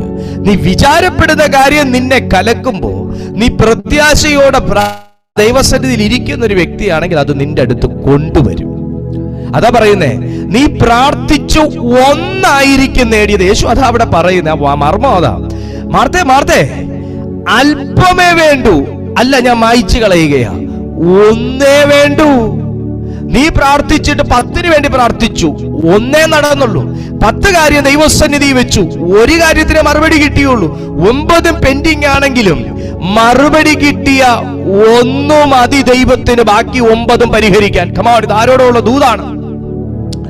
നീ ചോദിച്ച മുഴുവൻ കാര്യങ്ങളും നടന്നില്ലെങ്കിലും, നിങ്ങൾ ദൈവസന്നിധിയിൽ വെച്ച മുഴുവൻ വിഷയങ്ങൾക്ക് മറുപടി കിട്ടിയില്ലെങ്കിലും, മറുപടി കിട്ടിയ ഒരു വിഷയത്തെ കൊണ്ട് ബാക്കി സകല വിഷയങ്ങളെയും സോൾവ് ചെയ്യാൻ എന്റെ ദൈവത്തിന് കഴിയും. അതെങ്ങനെയാന്ന് മാത്രം ചോദിക്കരുത്, അത് ദൈവത്തിന്റെ പക്കലുള്ള കാര്യമാണ്. ഹല്ലേലൂയ. അതാണല്ലോ 5 അപ്പവും 2 അപ്പവും ഇച്ചിരി മീനും ഇതൊക്കെ നമ്മൾ തിരുവെഴുത്തി കേൾക്കുന്നത്. 1 മതി പ്രാർത്ഥിച്ച്. നീ ആ ഒരു സബ്ജക്റ്റിന്റെ മറുപടി പ്രാർത്ഥിച്ച് പിടിക്കാവോ, നിന്റെ ലെവല് ചേഞ്ച് ആയി എന്നർത്ഥം. ഇത് ഭയങ്കര ഒരു ദൈവശബ്ദമാട്ടോ. ഇത് പ്രാർത്ഥിച്ചുകൊണ്ടിരിക്കുന്ന ആരോടൊക്കെ പറയും, ഇതുവരെ പ്രാർത്ഥിച്ചിട്ട് ഒരു മറുപടി കിട്ടിയില്ല പാസ്റ്ററെ. വേണ്ട വേണ്ട വേണ്ട, ഇതുവരെ പ്രാർത്ഥിച്ചിട്ട് ഒരു മറുപടിയും കിട്ടിയില്ല എന്നുള്ളതല്ല, ഇതുവരെ പ്രാർത്ഥിച്ചിട്ട് ഒരു മറുപടി പിടിക്കാവോ? ഒരു മറുപടി. മാർത്തേ, അല്പമേ വേണ്ടൂ, അല്ല 1 മതി, 1. യേശുവിന്റെ നാമത്തിൽ. അടുത്തായിട്ടുള്ള വാക്യം നോക്കിയേ. അപ്പൊ കർത്താവിലേക്ക് ശ്രദ്ധിച്ച് നോക്കിക്കൊണ്ടിരിക്കുന്ന ശിഷ്യന്റെ പ്രത്യാശ 2 കാര്യമാണ്. 1, അവൻ പ്രാർത്ഥിച്ച് തീർന്ന ശേഷം പ്രാർത്ഥിച്ചുകൊണ്ടിരിക്കുന്നവന്റെ വായിൽ നിന്ന് മറുപടി വരും എന്നുള്ളൊരു വിശ്വാസം. അതാണ് താഴെ 1-ാമത്തെ വാക്യത്തിൽ തന്നെ പറയുന്നത്. കർത്താവേ, യോഹന്നാൻ തൻ്റെ ശിഷ്യന്മാരെ പഠിപ്പിച്ചതുപോലെ ഞങ്ങളെയും പ്രാർത്ഥിക്കാൻ പഠിപ്പിക്കണമേ. ഹല്ലേലൂയ. ദൈവമക്കളെ, യേശു പ്രാർത്ഥിച്ചതിൻ്റെ പിന്നിൽ ഒരു ഭയങ്കരമായ ആത്മനിയോഗം വെളിപ്പെട്ടിരുന്നു. യേശു പ്രാർത്ഥിക്കാൻ വേണ്ടി പ്രാർത്ഥിച്ചതല്ല. നിങ്ങൾക്ക് എവിടെയും അത് കാണാൻ കഴിയത്തില്ല. ഒരിക്കൽ പോലും യേശു പ്രാർത്ഥിച്ചുറങ്ങിപ്പോയി എന്ന് വചനം പറയുന്നില്ല. പ്രാർത്ഥിച്ചു തളർന്നുപോയി എന്ന് വചനം പറയുന്നില്ല. പ്രാർത്ഥിച്ചു മടുത്തുപോയി എന്ന് വചനം പറയുന്നില്ല. പക്ഷേ ഇന്നത്തെ ക്രിസ്തീയ സമൂഹത്തിൽ പ്രാർത്ഥിച്ചു മടുത്തുപോയവരും പ്രാർത്ഥിച്ച് തളർന്നുപോയവരും പ്രാർത്ഥിച്ചു ഉറങ്ങിപ്പോകുന്നവരും ധാരാളമാണ്.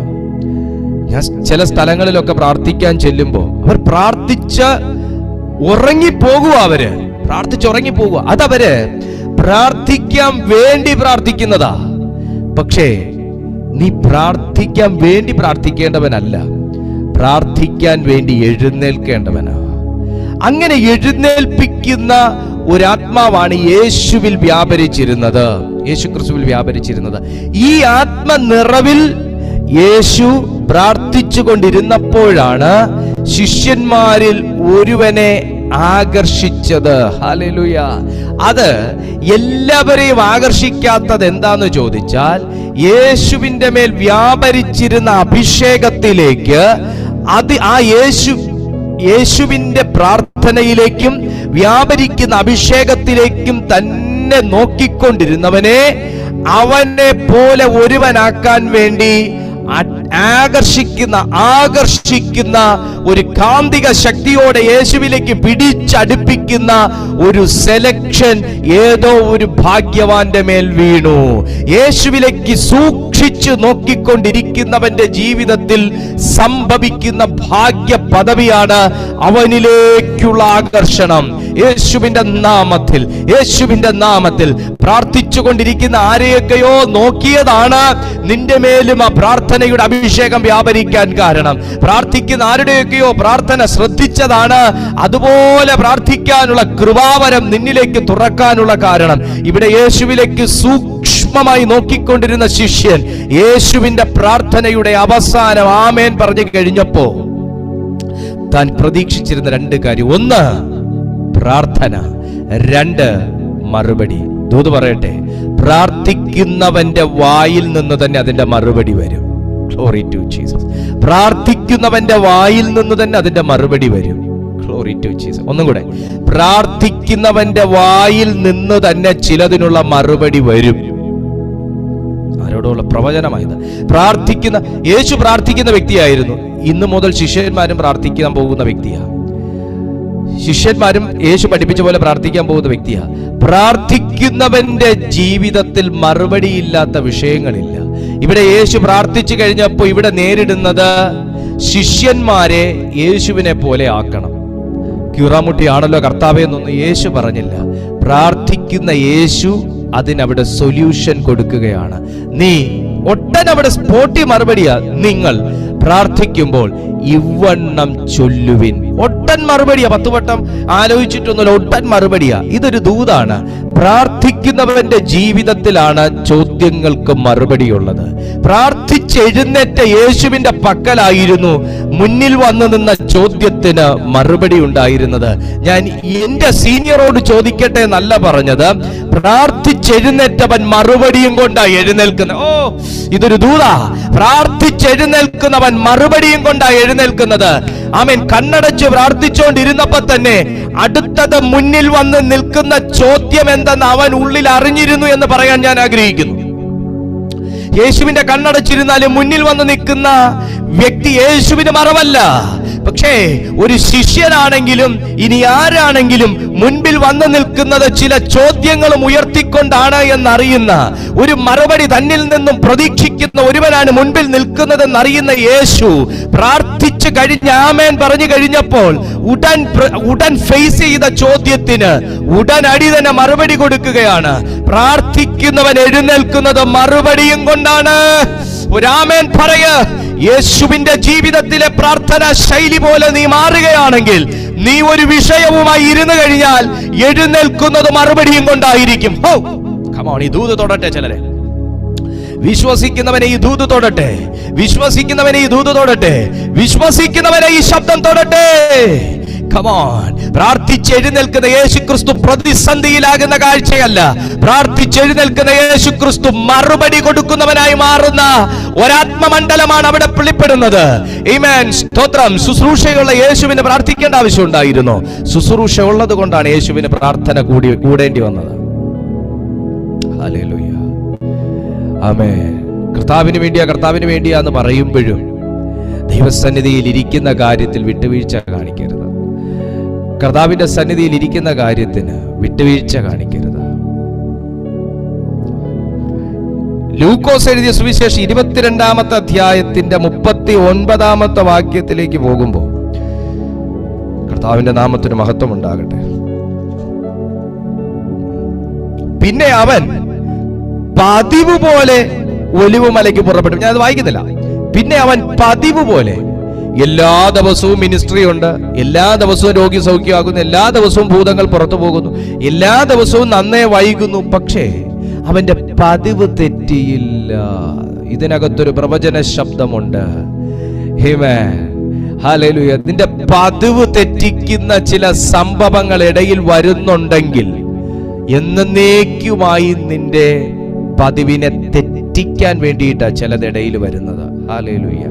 ഈ ദിവസങ്ങളിൽ അപ്രതീക്ഷിതമായി ചില സംഭവങ്ങൾ നിങ്ങളുടെ ജീവിതത്തിൽ വരുന്നു എങ്കിൽ, മീറ്റിങ്ങിന് അറ്റൻഡ് ചെയ്യാൻ കഴിയാതെ വണ്ണം ചില സംഭവങ്ങൾ ഇടയിൽ വന്ന് വീഴുന്നു എങ്കിൽ, പ്രാർത്ഥിക്കാൻ ഇരിക്കുമ്പോ തന്നെ അത് മുടക്കിക്കളയുന്ന തരത്തിൽ എന്തെങ്കിലും ഇടയിൽ വരുന്നെങ്കിൽ, പുതിയ ചില ബന്ധങ്ങൾ ഫോണിലേക്ക് വന്നെങ്കിൽ, പുതിയ ചില ആൾക്കാർ ആ സമയമാകുമ്പോൾ അങ്ങോട്ട് വിളിച്ചു തുടങ്ങുന്നുവെങ്കിൽ, നിന്റെ പതിവ് തെറ്റിക്കാനുള്ള പദ്ധതിയാണ്.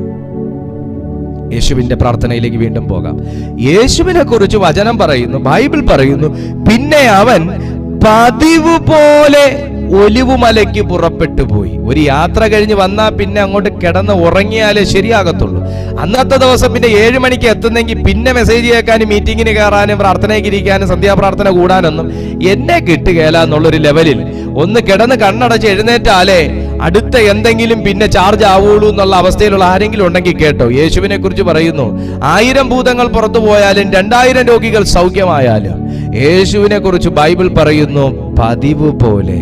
അവന്റെ പതിവ് തെറ്റിക്കാൻ ആർക്കും കഴിഞ്ഞില്ല. നമ്മുടെ പ്രാർത്ഥന തെറ്റിക്കാൻ ഈ വർഷം മാത്രം എടുത്താൽ, ഈ 3-ാം മാസം വരെ എടുത്താൽ, ഈ 3-ാം മാസം വരെ മാത്രം എടുത്താൽ നമ്മുടെ പ്രാർത്ഥനയുടെ പതിവ് തെറ്റിക്കാൻ സാത്താന് എത്ര വട്ടം കഴിഞ്ഞെന്നറിയാമോ?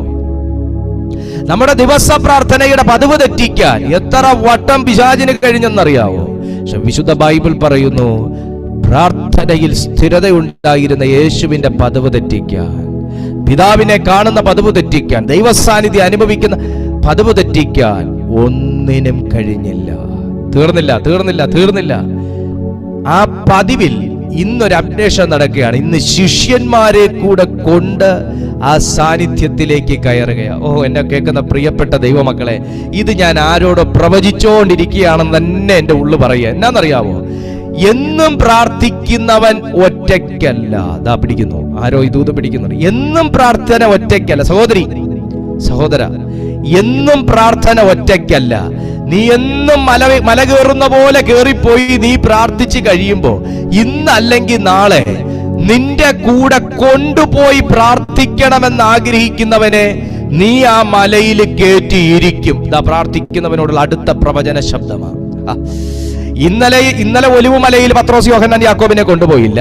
മിനിങ്ങാന്ന് ഒലിവുമലയിൽ പത്രോസ് യോഹന്നാൻ യാക്കോബിനെ കൊണ്ടുപോയില്ല. കഴിഞ്ഞ മാസവും പത്രോസ് യോഹന്നാൻ യാക്കോബിനെ ഒലിവുമലയിൽ കൊണ്ടുപോയില്ല. പക്ഷെ ഇന്ന് മോനെ പ്രാർത്ഥിച്ചാൽ മറുപടി വന്നേ പറ്റൂ. ഒരു ഭയങ്കര സാന്നിധ്യം വന്ന് എന്നെ മൂടുന്നു.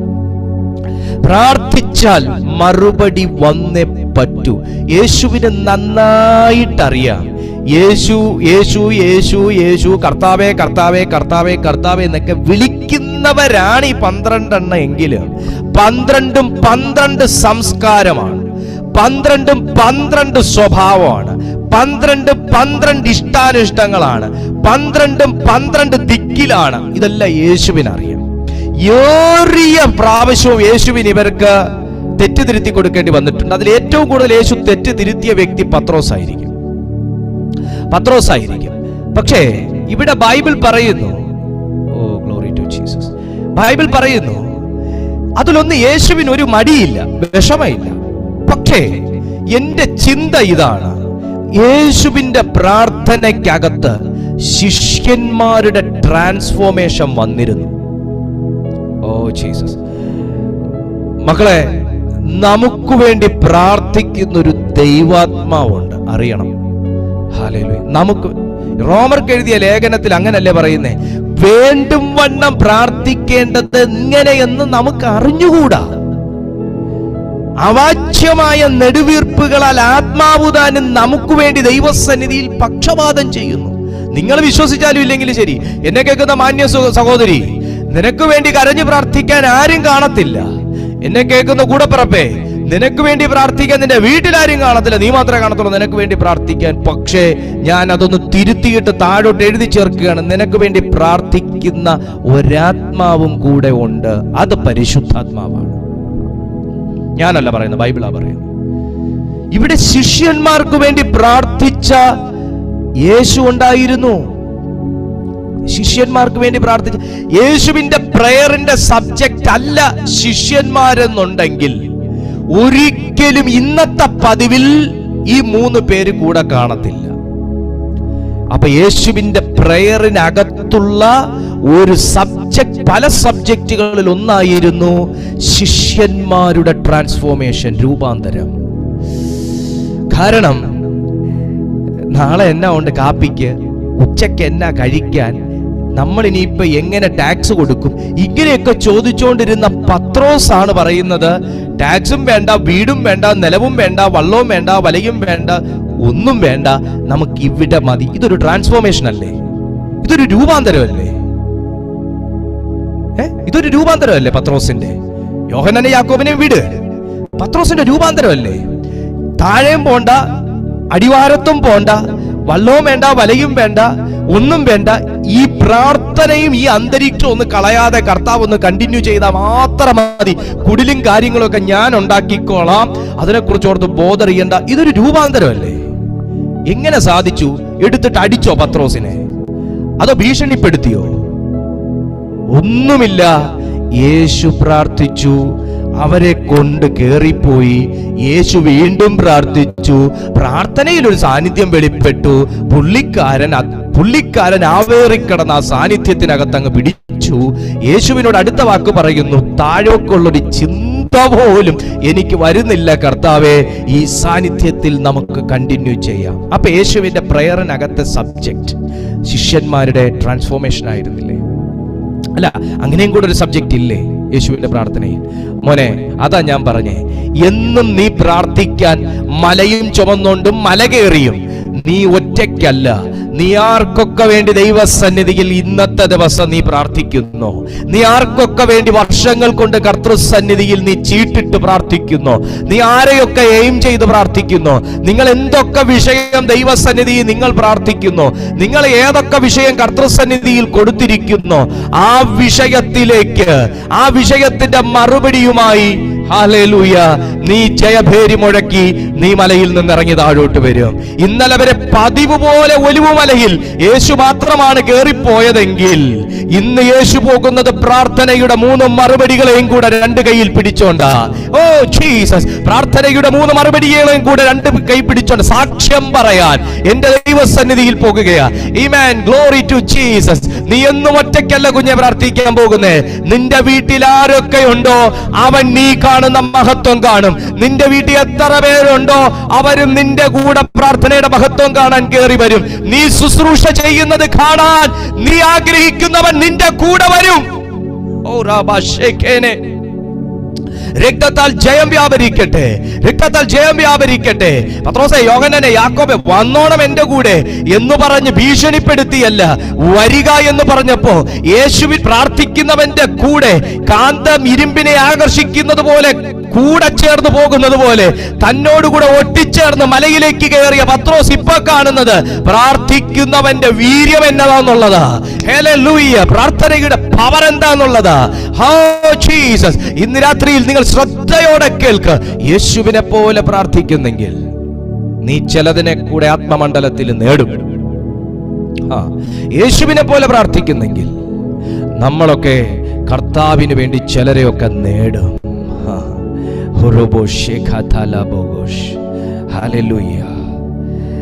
സങ്കീർത്തനങ്ങൾ 10-ാമത്തെ അധ്യായം 17-ാമത്തെ വാക്യത്തിൽ പറയുന്നുണ്ട്. അടുത്തത് സങ്കീർത്തനം 10-ാമത്തെ സങ്കീർത്തനം 17-ാമത്തെ വാക്യം. 10-ാം സങ്കീർത്തനം 17-ാമത്തെ വാക്യം.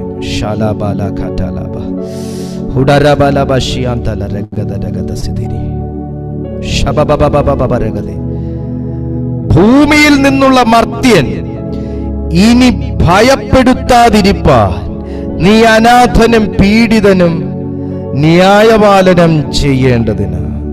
യഹോവേ, നീ സാധുക്കളുടെ അപേക്ഷ കേട്ടിരിക്കുന്നു. അവരുടെ ഹൃദയത്തെ നീ ഉറപ്പിച്ചും നിന്റെ ചെവി ചായിച്ച് കേൾക്കുകയും ചെയ്യുന്നു. യേശുവിനെ വീണ്ടും പ്രാർത്ഥിക്കാൻ പ്രേരിപ്പിച്ച അടുത്ത ഘട്ടം ഇതാണ്. പ്രാർത്ഥന കേൾക്കുന്ന ഒരു ദൈവമുണ്ട്. 10-ാമത്തെ സങ്കീർത്തനത്തിന്റെ 17-ാമത്തെ വാക്യം പവർഫുൾ ആണ്. പ്രാർത്ഥിക്കുന്നത് എന്തിനാ സഹോദരി? ഞാനൊരു ഡൗട്ട് ചോദിക്കട്ടെ, ഞാനൊരു കാര്യം ചോദിച്ചോട്ടെ. എന്തിനാ പ്രാർത്ഥിക്കുന്നത്? അത് പ്രാർത്ഥിക്കാൻ വേണ്ടി പ്രാർത്ഥിക്കുന്നതാ. അവിടാണെങ്കിൽ നിങ്ങൾ പരാജയപ്പെട്ടു, അതാണ് മറുപടി. എങ്കിൽ പരാജയപ്പെട്ടു. എന്നാലോ പ്രാർത്ഥിക്കുന്നവന്റെ പ്രത്യേകതയും കൂടെ ഞാൻ പറഞ്ഞു തരാം. ഭൂമിയിൽ നിന്നുള്ള മർത്യൻ ഇനി ഭയപ്പെടുത്താതിരിപ്പാൻ. നിങ്ങൾ ഇന്ന് രാത്രിയിൽ ഒരു ദൈവശബ്ദം കേൾക്കണമെന്ന് പറഞ്ഞല്ലേ ഈ മീറ്റിംഗിൽ അറ്റൻഡ് ചെയ്തേ? നിങ്ങളോടാ ദൈവാത്മാവ് സംസാരിക്കുന്നത്. ഭൂമിയിൽ നിന്നുള്ള മർത്യന് ഭയപ്പെടുത്താൻ കഴിയാത്ത ഒരു വിഭാഗമേ ഉള്ളൂ. വിശ്വസിച്ചാലും ഇല്ലെങ്കിലും ഞാൻ പറയുക, അത് ദൈവം കേൾക്കുന്ന പ്രാർത്ഥന പ്രാർത്ഥിക്കുന്നവനാണ്. ഇത് വളരെ ശക്തമായി ഞാൻ ഈ ദൂത് ഡിക്ലെയർ ചെയ്യുകയാണ്. അന്നമ്മ അബ്രഹാം ആന്റി, ഭൂമിയിൽ നിന്നുള്ള മർത്യൻ ഭയപ്പെടുത്താതിരിക്കുന്ന ഒരു ജാതിയേ ഉള്ളൂ. അത് ദൈവം കേൾക്കുന്ന പ്രാർത്ഥന പ്രാർത്ഥിക്കുന്നവനാണ്. ജേക്കബ് അങ്കിളെ, നിങ്ങൾ ഏത് ഡിസ്ട്രിക്റ്റിലാണെങ്കിലും ആ ദേശത്തെ ഒരു സാധനവും ഭയപ്പെടുത്താതിരിക്കുന്ന ഒരു വ്യക്തിയെ കാണുള്ളൂ.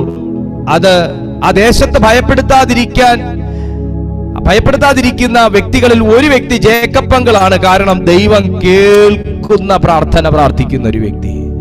മീനങ്ങാടി ആന്റി, ട്രീസ ജോസഫ് ആന്റി, ഒന്ന് ശ്രദ്ധിച്ച് കേട്ടെ. നിങ്ങളൊന്നും വല്ലപ്പോഴും മാത്രം ദൈവസന്നിധിയിൽ പ്രാർത്ഥിക്കുന്ന വ്യക്തികളല്ലെങ്കിൽ, ദൈവം കേൾക്കുന്ന പ്രാർത്ഥനയ്ക്ക് ഉടമകളാണെങ്കിൽ, Alice Abraham aunty, Molly Jacob aunty, Mridula, Menaka Anil, Shirley Yobin, Sumini Thomas, Liji, Jiji Bose, നിങ്ങളൊക്കെ, സുഗത വിജയൻ, ഷെർലി ഡെയ്സൺ, ഷീബ വേണു, റീനാൻഡി, ബീന, ബിനി സാബു, ജസീഷാജി, നിങ്ങളൊക്കെ ദൈവം കേൾക്കുന്ന നിലയിൽ പ്രാർത്ഥിക്കുന്ന വ്യക്തികളാണെങ്കിൽ നിങ്ങളുടെയൊക്കെ പ്രാർത്ഥന ചിലപ്പോൾ കേട്ട് കഴിഞ്ഞാൽ പ്രശ്നം ഉണ്ടാകുമായിരിക്കും. പക്ഷേ ഞാൻ ഈ ദൈവം കേൾക്കുന്ന പ്രാർത്ഥന എന്ന് പറയുമ്പോൾ തൊണ്ട പൊട്ടി കീറിയുള്ള പ്രാർത്ഥനയല്ല, അയൽവക്കക്കാരെ കൂടെ പേടിപ്പിക്കുന്ന പ്രാർത്ഥനയുടെ കാര്യമല്ല ഞാൻ പറയുന്നത്. അങ്ങനെയൊക്കെ പ്രാർത്ഥിക്കും. ആത്മസാന്നിധ്യം വന്നാൽ നമ്മൾ എങ്ങനെയും പ്രാർത്ഥിക്കും, അതല്ല ഞാൻ പറയുന്നത്. മനസ്സിനകത്താണെങ്കിൽ പോലും ഹന്നായെ പോലെ ഇവിടെ സൈലന്റ് ആയിട്ടാ ചുണ്ടനങ്ങുന്നെങ്കിൽ പോലും ഹൃദയം അതിശക്തിയും ശബ്ദത്തോടും കൂടെ ദൈവസന്നിധിയിൽ ഓരോ പ്രാവശ്യം ചുണ്ടനങ്ങുമ്പോഴും ഓരോ സബ്ജക്റ്റ് ദൈവസന്നിധിയിൽ പകർന്നുകൊണ്ടിരിക്കുന്ന ഒരു ഹന്നയെ പോലെ പ്രാർത്ഥിക്കുന്ന വ്യക്തിയാണെങ്കിൽ മറുപടി ചില മാസങ്ങൾക്ക് മുന്നേ നിന്റെ ആലയത്തിൽ തന്നെ വെളിപ്പെടും. ഹന്ന ദൈവസന്നിധി കരഞ്ഞു പ്രാർത്ഥിച്ചു, അതേ ആലയത്തിൽ തന്നെ മറുപടിയും കൊണ്ടുവന്ന് നിർത്തി. Oh glory to Jesus, hallelujah. നിങ്ങളൊക്കെ എന്നെ ഈ സൂമിൽ കാണുന്ന ഇത്രയും പേരും, ഈ യൂട്യൂബിൽ കാണുന്ന ഇത്രയും പേരും ദൈവസന്നിധിയിൽ ദൈവം കേൾക്കാൻ വേണ്ടി പ്രാർത്ഥിക്കുന്ന വ്യക്തികളാണെങ്കിൽ, യൂട്യൂബിൽ കാണുന്ന ഇത്രയും ദൈവമക്കളെ, ദൈവസന്നിധിയിൽ ദൈവം കേൾക്കുന്ന പ്രാർത്ഥനകളാണ് നിങ്ങളെങ്കിൽ നിങ്ങളെ ഭയപ്പെടുത്താനുള്ള ഒരു സംഭവവും ഭൂമിയിലില്ല.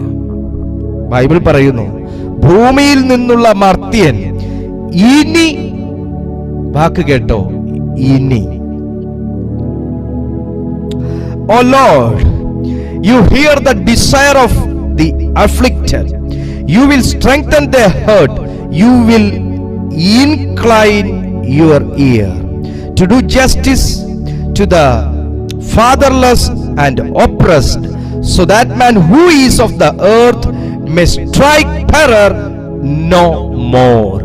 ഇനി ഭൂമിയിൽ നിന്നൊരു മനുഷ്യൻ നിന്നെ ഭയപ്പെടുത്താതിരിക്കേണ്ടതിന്, ഇനി നിന്റെ ഓഫീസിലുള്ള ഒരു വ്യക്തികളും ഒരു മർത്യനും നിന്നെ ഭയപ്പെടുത്താതിരിക്കേണ്ടതിന്, ഇനി നിങ്ങളുടെ പ്രിമിസസിലുള്ള ഒരു വ്യക്തികളും നിങ്ങളുടെ അവകാശത്തെ കട്ടെടുക്കാതിരിക്കേണ്ടതിന്, ഇനി ആരും നിങ്ങളെ റിജക്റ്റ് ചെയ്യാതിരിക്കേണ്ടതിന്, ഇനി ആരും നിങ്ങളെ ഡിപ്രസ്ഡ് ആക്കാതിരിക്കേണ്ടതിന്, ഇനി ആരും നിങ്ങളുടെ സ്വാതന്ത്ര്യത്തെ കവർന്നെടുക്കാതിരിക്കേണ്ടതിന് ഒരു വലിയ മറുമരുന്ന് വിശുദ്ധ ബൈബിൾ പറയുന്നു.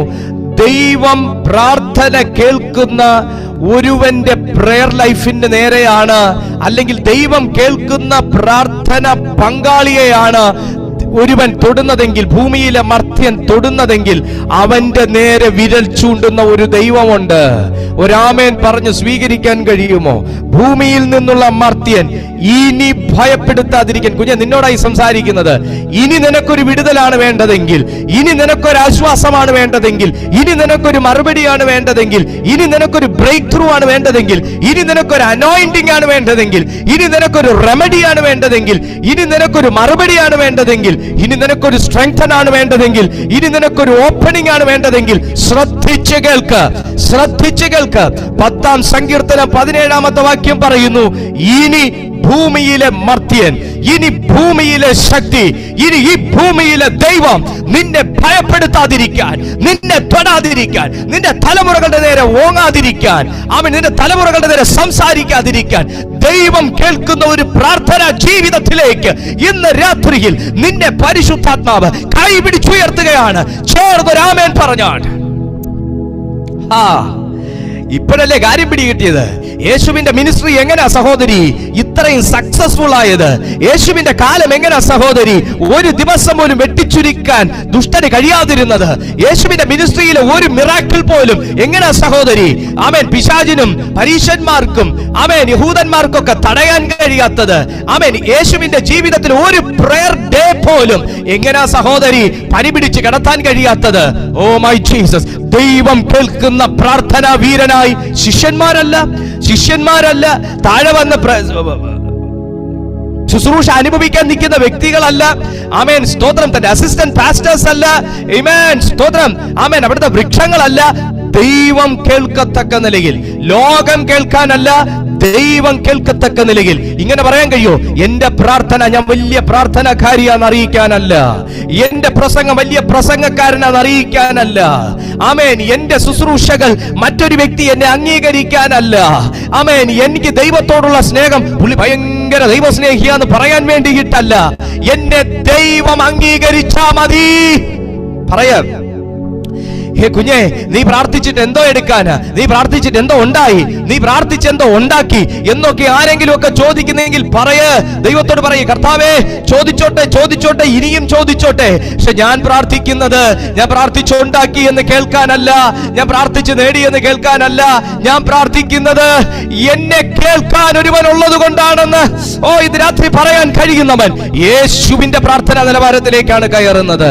ശിഷ്യന്മാർ അംഗീകരിക്കാൻ വേണ്ടിയിട്ടുള്ള പ്രാർത്ഥന അല്ലാത്ത, ആമേൻ മാർത്ത മറിയമാർ അംഗീകരിക്കാൻ വേണ്ടിയിട്ടുള്ള പ്രാർത്ഥന അല്ലാത്ത, പ്രസംഗങ്ങൾ അല്ലാത്ത, ആമേൻ രോഗസൗഖ്യം ബാധിച്ചവർ ആമേൻ എനിക്ക് ഓഫറിംഗ് തരണം എന്നുള്ള ചിന്തയോടെ അല്ലാതെ ശുശ്രൂഷ ചെയ്ത, മറ്റൊരു വ്യക്തിയുടെ കയ്യിൽ നിന്ന് എനിക്ക് എന്ത് കിട്ടും എന്നുള്ള ചിന്തയില്ലാതെ ശുശ്രൂഷ ചെയ്യാൻ കഴിഞ്ഞ, ആമേൻ ഞാൻ ആ വ്യക്തിക്ക് വേണ്ടി പ്രാർത്ഥിച്ചു കൊടുത്താൽ എനിക്ക് എന്തോ ഇട്ടുതരും എന്നുള്ള ചിന്തയില്ലാതെ ശുശ്രൂഷ ചെയ്യാൻ കഴിഞ്ഞ, ആമേൻ വലിയ ബാഗുള്ളവനിലേക്ക് മാത്രം നോക്കി ശുശ്രൂഷ ചെയ്യാത്ത എന്റെ യേശുവിന്റെ ശുശ്രൂഷയും എന്റെ യേശുവിന്റെ പ്രാർത്ഥനയും ആമേൻ തന്നെ നോക്കിക്കൊണ്ടിരുന്ന, തന്നെ കേൾക്കാൻ ഒരുവൻ ഉണ്ടായിരുന്നു എന്ന ഉറച്ച ബോധത്തോടെ ആയിരുന്നു. അതുകൊണ്ട് അവൻ എന്റെ പ്രാർത്ഥനയ്ക്ക് മറുപടി കിട്ടിയില്ല എന്ന് പറഞ്ഞില്ല, എന്റെ ഉപവാസത്തിന് മറുപടി കിട്ടിയില്ല എന്ന് പറഞ്ഞില്ല, 40 ദിവസം ഉപവസിച്ച എന്നെ പിശാച് ആക്രമിക്കാൻ വന്നു എന്ന് പരാതി പറഞ്ഞില്ല. പരാതികളില്ലാത്ത പ്രാർത്ഥനയുള്ള, പരാതികളില്ലാത്ത ശുശ്രൂഷയുള്ള, പരാതികളില്ലാത്ത പരിഭവമില്ലാത്ത ആറ്റിറ്റ്യൂഡുള്ള ക്രിസ്തുവിനെ പോലെയുള്ള പ്രാർത്ഥന വീരന്മാരെ കേൾക്കുന്ന ഒരു സ്വർഗമുണ്ട്. അവനെ നോക്കി ദൈവാത്മാവ് പറയുന്നു, ഈ ഭൂമിയിൽ ഒരു മർത്യൻ നിന്റെ മുമ്പിൽ നിൽക്കത്തില്ല.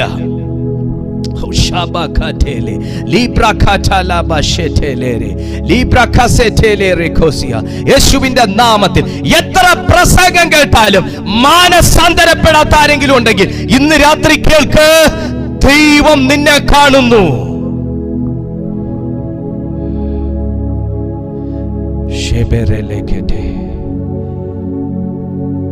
ഒരു വ്യക്തിയുടെ ക്യാരക്ടർ പ്രാർത്ഥനയുടെ മറുപടിക്ക് ഒരു എസൻഷ്യൽ ഫാക്ടറാണ്, ഒരു വൈറ്റൽ റോള് തന്നെ അത് ദൈവസന്നിധിയിൽ വഹിക്കുന്നുണ്ട്.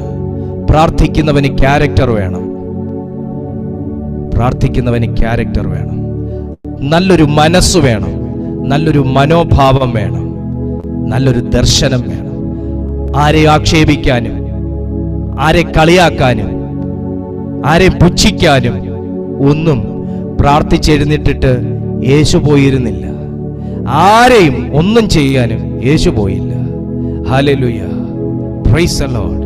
നമ്മളൊക്കെ വായിക്ക് കൊള്ളാത്തതൊക്കെ ഇടയ്ക്കൊക്കെ പറഞ്ഞു പോകുന്ന പ്രാർത്ഥിക്കുന്നവരാണെങ്കിൽ വായിക്ക് കൊള്ളാത്തത് പെട്ടെന്ന് ക്ഷുഭിതനായി, വികാരഭരിതനായി, നമ്മൾ എന്തെങ്കിലുമൊക്കെ വായിക്ക് കൊള്ളാത്തത്, നാവിന് കൊള്ളാത്തത്, പ്രാർത്ഥിക്കുന്നവന് ചേരാത്തത് വായിക്ക് വന്നു പോയെങ്കിൽ ഉടനെ അതിനെ ചൊല്ലി റിപ്പന്റ് ചെയ്യാൻ, അതിനെ ചൊല്ലി ദൈവസന്നിധിയിൽ ക്ഷമ ചോദിക്കാൻ, കർത്തൃസന്നിധിയിൽ കുറച്ച് സമയം അതിനുവേണ്ടി ഒന്ന് സ്പെൻഡ് ചെയ്ത് കഴുകൽ പ്രാപിക്കാൻ മനസ്സുണ്ടാകണം.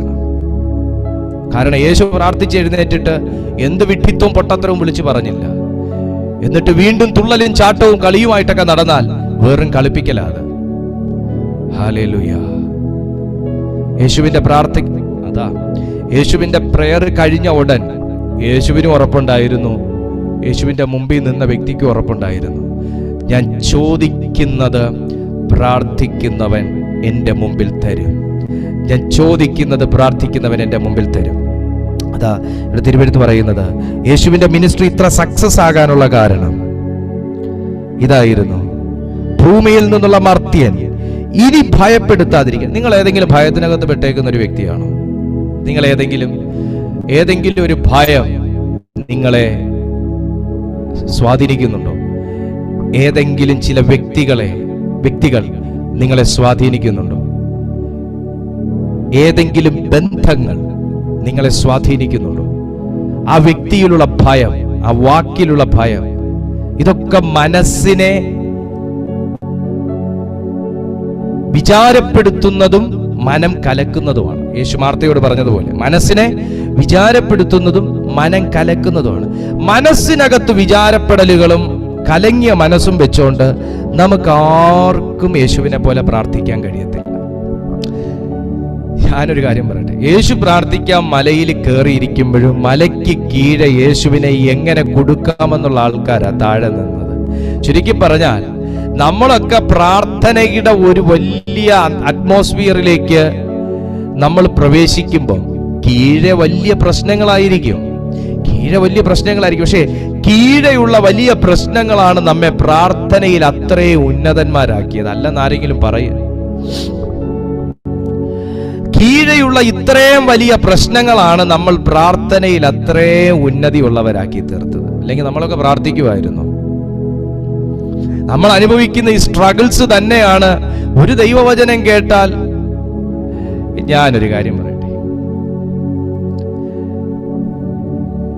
സമ്പത്തിന് ഒരു മുട്ടും ഇല്ലാത്ത ഒരു വ്യക്തിയുടെ മുമ്പിൽ പോയി, സഹോദര, കർത്താവ് നിന്നെ സാമ്പത്തികമായി അനുഗ്രഹിക്കാൻ പോകുന്നു എന്ന് പറഞ്ഞ അയാൾ വേണമെങ്കിൽ ഒന്ന് തുമ്മയും ചെയ്യും, തലയൊന്ന് ചൊറിയുകയും ചെയ്യും. കാരണം പുള്ളിക്ക് ആ ദൂത് തൊട്ടില്ല. കാരണം അയാളുടെ കയ്യിൽ സമ്പത്തുണ്ട്.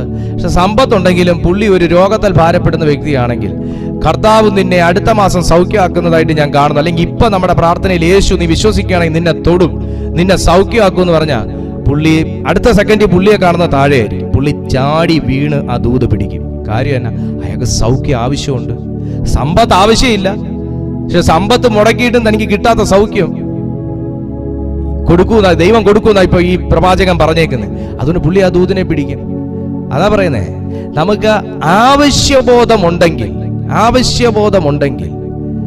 നിശ്ചയമായിട്ടും ഈ പറഞ്ഞതുപോലെ നമ്മളെ പ്രാർത്ഥനയുടെ ആ ഹയ്യർ ലെവലിലേക്ക്, ഹയ്യർ പൊസിഷനിലേക്കൊക്കെ നമ്മളെ കർത്താവ് കൊണ്ടുപോയത് ഇതുപോലുള്ള ചില സംഭവങ്ങളാണ്. പ്രാർത്ഥിക്കുന്നവന്റെ കീഴിൽ എപ്പോഴും പ്രശ്നങ്ങൾക്കാണ്. അവനെ ആ പ്രാർത്ഥനയുടെ മുള്ളിൽ ഇങ്ങനെ നിർത്തിയേക്കുന്നത് തന്നെ ഈ പ്രശ്നങ്ങളാണ്. ഹല്ലേലൂയ. അതുകൊണ്ടാണ് യേശു അതിന് ഞാൻ വരുന്നത് വരെ എന്ന് പറഞ്ഞേക്കുന്നത്. ഞാൻ വരുന്നത് വരെ ഈ സംഭവം ഈ ഭൂമി കാണുമെന്ന് പറഞ്ഞേക്കുന്നത്. ഞാൻ അതിനായി ദൈവത്തെ സ്തുതിക്കുന്നു. ഹല്ലേലൂയ. ദൈവത്തിന്റെ മഹത്വം ഞാൻ കൂടുതൽ പറയുന്നില്ല. അപ്പോ ഭൂമിയിൽ നിന്നുള്ള മർത്യൻ ഇനി ഭയപ്പെടുത്താതിരിപ്പാൻ നീ അനാഥനും പീഡിതന് ന്യായപാലനം ചെയ്യേണ്ടതിന് യഹോവേ നീ സാധുക്കളുടെ അപേക്ഷ കേട്ടിരിക്കുന്നു. സാധുക്കളുടെ അപേക്ഷ കേട്ടിരിക്കുന്നു. അവരുടെ ഹൃദയത്തെ നീ ഉറപ്പിക്കുകയും നിന്റെ ചെവി ചായിച്ച് കേൾക്കുകയും ചെയ്യുന്നു. ഞാനൊരു പ്രവചന ശബ്ദം പറയുകയാണ്. പ്രാർത്ഥിച്ച് തളർന്നു പോയ ആരെങ്കിലും കേൾക്കുന്നുണ്ടെങ്കിൽ ദൈവത്തിന്റെ ആത്മാവ് ഈ വചനത്തിലൂടെ നിങ്ങളോട് പറയുകയാണ്, നിങ്ങളുടെ പ്രാർത്ഥന ഒരു മനുഷ്യനല്ല, ദൈവം കേട്ടാലുള്ള പ്രത്യേകത എന്താണെന്നറിയാവോ? ഒന്ന്, നിന്റെ ഹൃദയത്തെ ദൈവം ഉറപ്പിക്കും. ഉറച്ച ഹൃദയത്തിന്റെ പ്രാർത്ഥന വേറെയാ. ഉറച്ച ഹൃദയത്തിന്റെ പ്രാർത്ഥനയെ ദൈവം കേൾക്കുന്നുള്ളൂ. ഞാൻ വചനം പറയുന്നു, നീ അവരുടെ ഹൃദയത്തെ ഉറപ്പിക്കുകയും നിന്റെ ചെവി ചായ്ച്ച് കേൾക്കുകയും ചെയ്യുന്നു. മോനെ, പറന്ന പ്രാർത്ഥന ദൈവത്തിന് ഓടി നടന്ന് പിടിക്കാനുള്ള സമയമില്ല. പറന്നു കിടന്നുള്ളൊരു പ്രാർത്ഥനയുണ്ട്, പറന്നു കിടന്നുള്ളൊരു പ്രാർത്ഥന. പക്ഷെ ഉറപ്പുള്ള ഹൃദയത്തെയാണ് ബൈബിൾ എവിടെ പരിശോധിച്ചാലും ദൈവം സ്നേഹിക്കുന്നത്. ഉറപ്പില്ലാത്ത ഹൃദയത്തെ സംബന്ധിച്ച് അവർ എവിടെയും പോകും, എന്തും ചെയ്യും. അവിടെ പോയാൽ കിട്ടുമെന്ന് പറഞ്ഞാൽ അവിടെ പോകും, ഇവിടെ പോയാൽ കിട്ടുമെന്ന് പറഞ്ഞാൽ ഇവിടെ പോകും. നാളെ അവിടെ എത്തിയാൽ കിട്ടുമെന്ന് പറഞ്ഞാൽ നാളെ അവിടെ എത്തും. അവിടെ നിന്ന് കിട്ടിയോ നോക്കിയില്ല, ഇവിടെ നിന്ന് കിട്ടിയോ നോക്കിയില്ല, അവിടെ നിന്ന് കിട്ടുമോ എന്ന് നോക്കാനാണ് അവർ പോയത്. ഹല്ലേലൂയ. വേദപുസ്തകം പറയുന്നു, ഉറപ്പുള്ള ഹൃദയത്തിന്റെ പ്രാർത്ഥന. രണ്ടാമത് പറയുന്നു, ചെവി ചായിച്ച് കേൾക്കും. ഇന്ന് രാത്രിയിൽ ഒന്ന് ഉറയ്ക്കാൻ പറ്റുമോ? ഹല്ലേലൂയ. ഒന്ന് ഉറയ്ക്കാൻ പറ്റുമോ? കർത്താവിന്റെ സന്നിധി, ദൈവത്തെ ഒന്ന് വിശ്വസിക്കാൻ പറ്റുമോ? ദൈവത്തിൽ ഒന്ന് ഉറച്ചു വിശ്വസിക്കാൻ പറ്റുമോ? ഉറച്ച പ്രാർത്ഥനയ്ക്കാണ് ചെവി ചായിച്ച് കേൾക്കുന്ന ദൈവം നിൽക്കുന്നത്. ഹല്ലേലൂയ. രാമൻ പറയാൻ പറ്റുന്നുണ്ടോ? ഉറപ്പുള്ള ഹൃദയം. മോനെ, ഉറപ്പില്ലാത്ത ഹൃദയത്തിന്റെ ലക്ഷ്യം എന്താണെന്നറിയാമോ?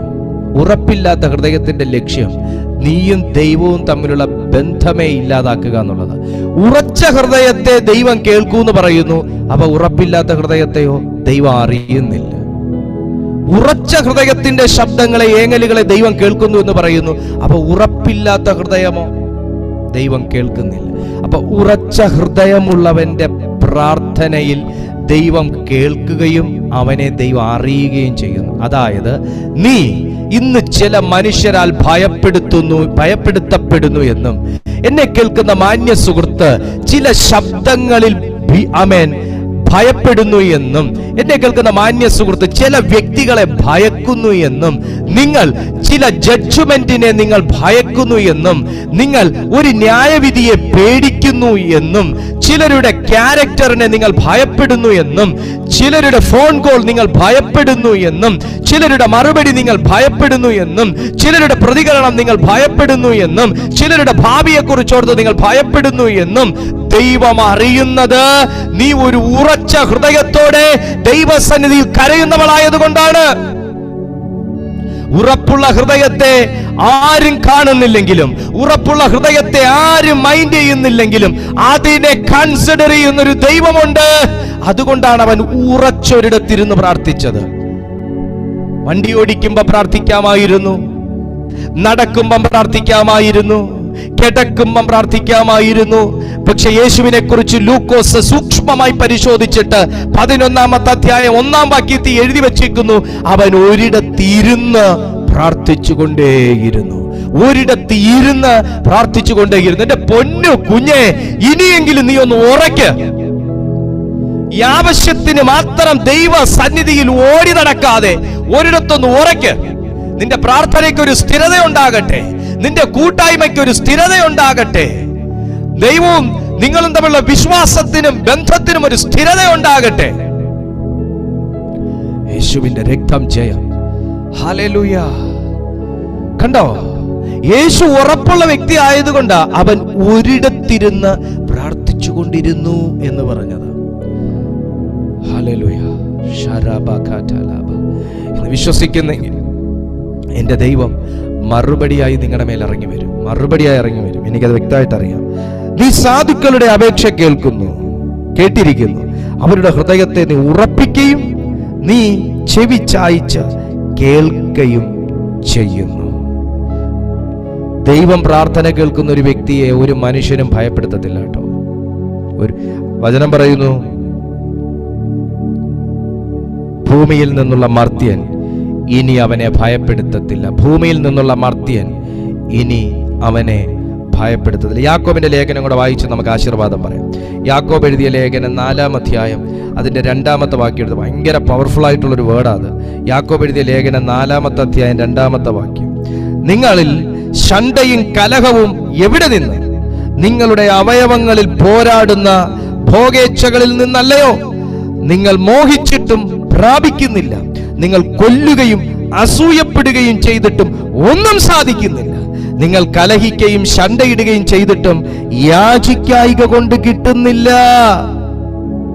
വേദപുസ്തകം യാക്കോബ് അപ്പോസ്തലനിലൂടെ പറയുക, ചിലത് പ്രാപിക്കാൻ വേണ്ടി ഷോർട്ട് കട്ട് പ്രയോഗിക്കുന്ന ഒരു കൂട്ടം ബൈബിൾ ചൂണ്ടിക്കാണിക്കുന്ന വ്യക്തികളാണ്. ഞാനൊരു കാര്യം ചോദിക്കട്ടെ, ഒച്ചതി പ്രാർത്ഥിച്ചാൽ ദൈവം കേൾക്കുവോ? ഒച്ചതി കൈയടിച്ച് പ്രാർത്ഥിച്ചാൽ ദൈവം കേൾക്കുവോ? പയ്യെ കൈയടിച്ചപ്പോ ദൈവം കേൾക്കൂലേ? ഒച്ചത്തിൽ തൊട്ടക്കിരി പ്രസംഗിച്ചാലേ ദൈവം കേൾക്കുള്ളോ? പയ്യെ പ്രസംഗിച്ചാൽ കേൾക്കാൻ പറ്റൂലേ? ഇവിടെ നിങ്ങൾ ഇങ്ങനെയൊക്കെ ചിന്തിക്കുന്ന ചില ആൾക്കാരെ കാണാം. യാക്കോബ് ഒരു കൂട്ടത്തിലേക്ക് നോക്കിയിട്ട് പറയുക, നിങ്ങളിൽ എടാ പ്രാർത്ഥിക്കുന്നവനെ, ഉപവസിക്കുന്നവനെ, യേശു യേശു യേശു കർത്താവ് കർത്താവ് എന്ന് 24 മണിക്കൂറും പറയുകയും ഒരു ഗ്ലാസ് വെള്ളം കയ്യിലെടുത്താൽ പോലും സ്തോത്രം സ്തോത്രം സ്തോത്രം എന്ന് പറയുകയും ചെയ്യുന്ന നിങ്ങളിൽ ശണ്ഠയും കലഹവും എവിടെ നിന്ന്? അപ്പൊ നിങ്ങൾ കേട്ടോ, ഒരു യേശുവിന്റെ ലൈഫാണല്ലോ ഇന്ന് നമ്മൾ ചിന്തിക്കുന്നത്, യേശുവിന്റെ പ്രാർത്ഥനാ ജീവിതമാണല്ലോ ഇന്ന് ചിന്തിക്കുന്നത്. എന്നാൽ നിങ്ങൾ കേട്ടോ, യേശു ക്രിസ്തുവിൽ ശണ്ഠയ്ക്കും കലഹത്തിനും വാഗ്വാദത്തിനും തർക്കത്തിനും എതിരഭിപ്രായത്തിനും ഒച്ചപ്പാടിനും ഒക്കെ ഒരുപാട് അവസരങ്ങൾ ഉണ്ടായിട്ടും പ്രാർത്ഥിച്ചുകൊണ്ടിരിക്കുന്ന യേശുക്രിസ്തുവിൽ നിന്നും, പ്രാർത്ഥിച്ചെഴുന്നേറ്റ യേശുക്രിസ്തുവിൽ നിന്നും, ജീവിക്കുന്ന യേശുക്രിസ്തുവിൽ നിന്നും ആരും ഇതൊന്നും കേട്ടില്ല. ശണ്ഠയും കേട്ടില്ല, കലഹവും കേട്ടില്ല, അത് ചെയ്തത് ഞാനല്ല എന്ന് എതിർ പറയുന്ന ഒരു വ്യക്തിയെയും കേട്ടില്ല, കള്ളസാക്ഷ്യം പറയുന്ന ഒരു യേശുവിനെയും കണ്ടില്ല, ആരെയും കണ്ടില്ല. വളരെ വ്യത്യസ്തനായ ഒരു യേശുവിനെയാണ് കാണുന്നത്. നിങ്ങളിൽ ശണ്ഠയും കലഹവും എവിടെ നിന്ന്? അപ്പോ പ്രാർത്ഥിക്കുന്ന ഒരു ദൈവ മനുഷ്യന്റെ ജീവിതത്തിൽ നിന്ന്, യേശുവിനെ പോലെ പ്രാർത്ഥിക്കാൻ ആഗ്രഹിക്കുന്ന ഒരു ദൈവ മനുഷ്യന്റെ ജീവിതത്തിൽ നിന്ന് ശണ്ഠയും കലഹവും ഒഴിവാകണം. അടുത്തത്, നിങ്ങളുടെ അവയവങ്ങളിൽ പോരാടുന്ന ഭോഗേച്ഛ. Is it not this that your passions are at war within you? You desire and do not have, so you murder.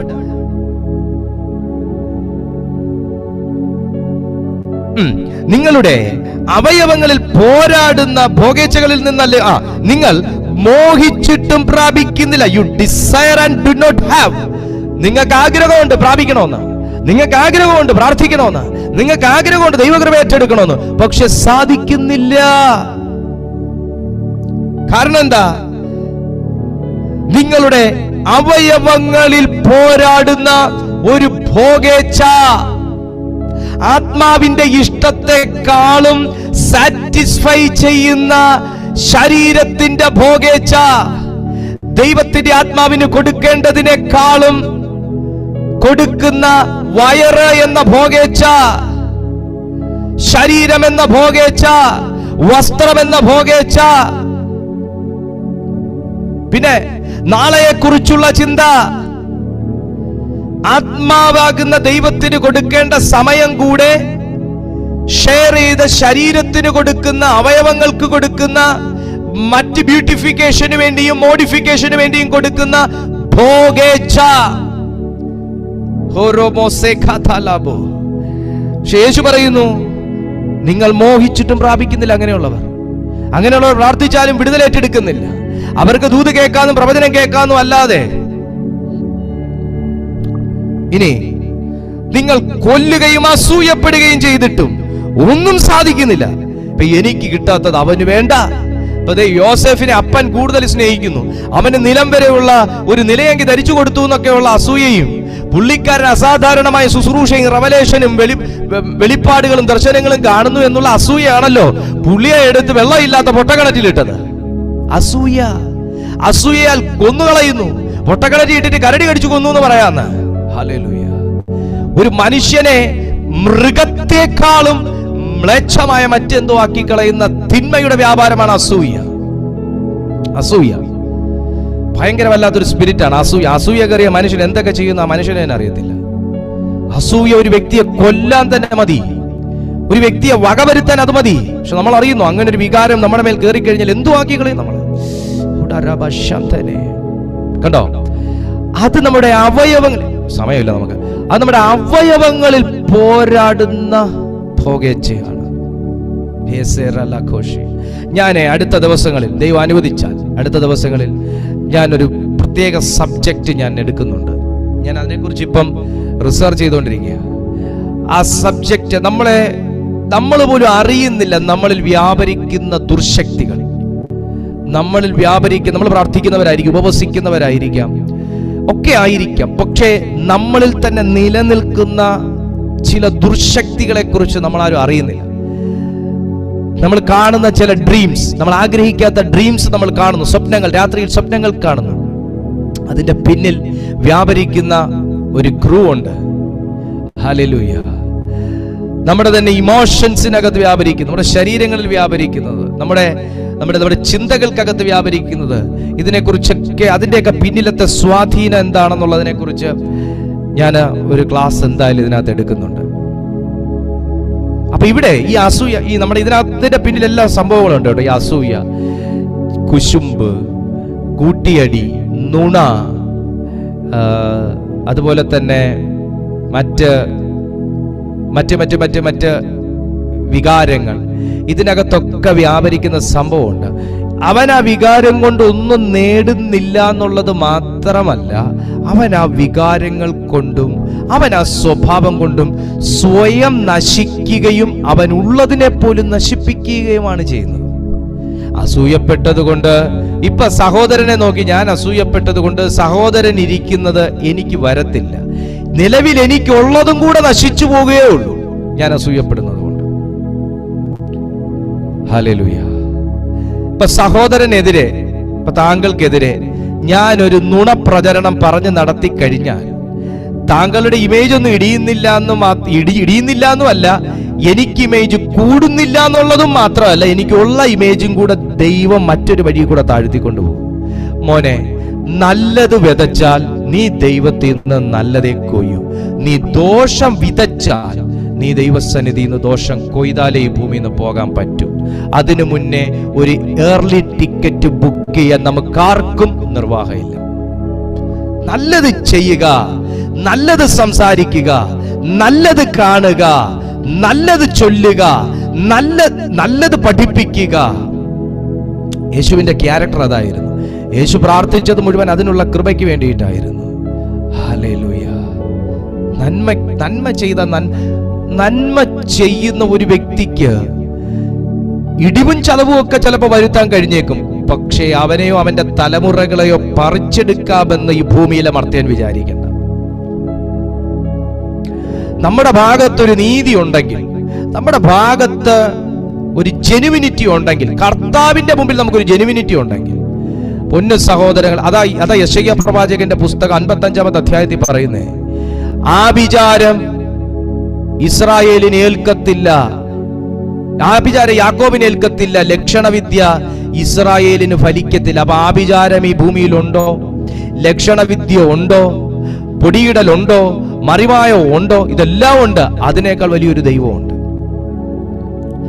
ഇസ്രായേലിനെ നോക്കിയും ദൈവം തെരഞ്ഞെടുത്ത യാക്കോബിനെ നോക്കിയും പറയുക, മർത്യ, നിനക്ക് കിടന്ന് പഠിച്ച പണി 18 പയറ്റി നിനക്ക് മുഷിയാന്നേ ഉള്ളൂ.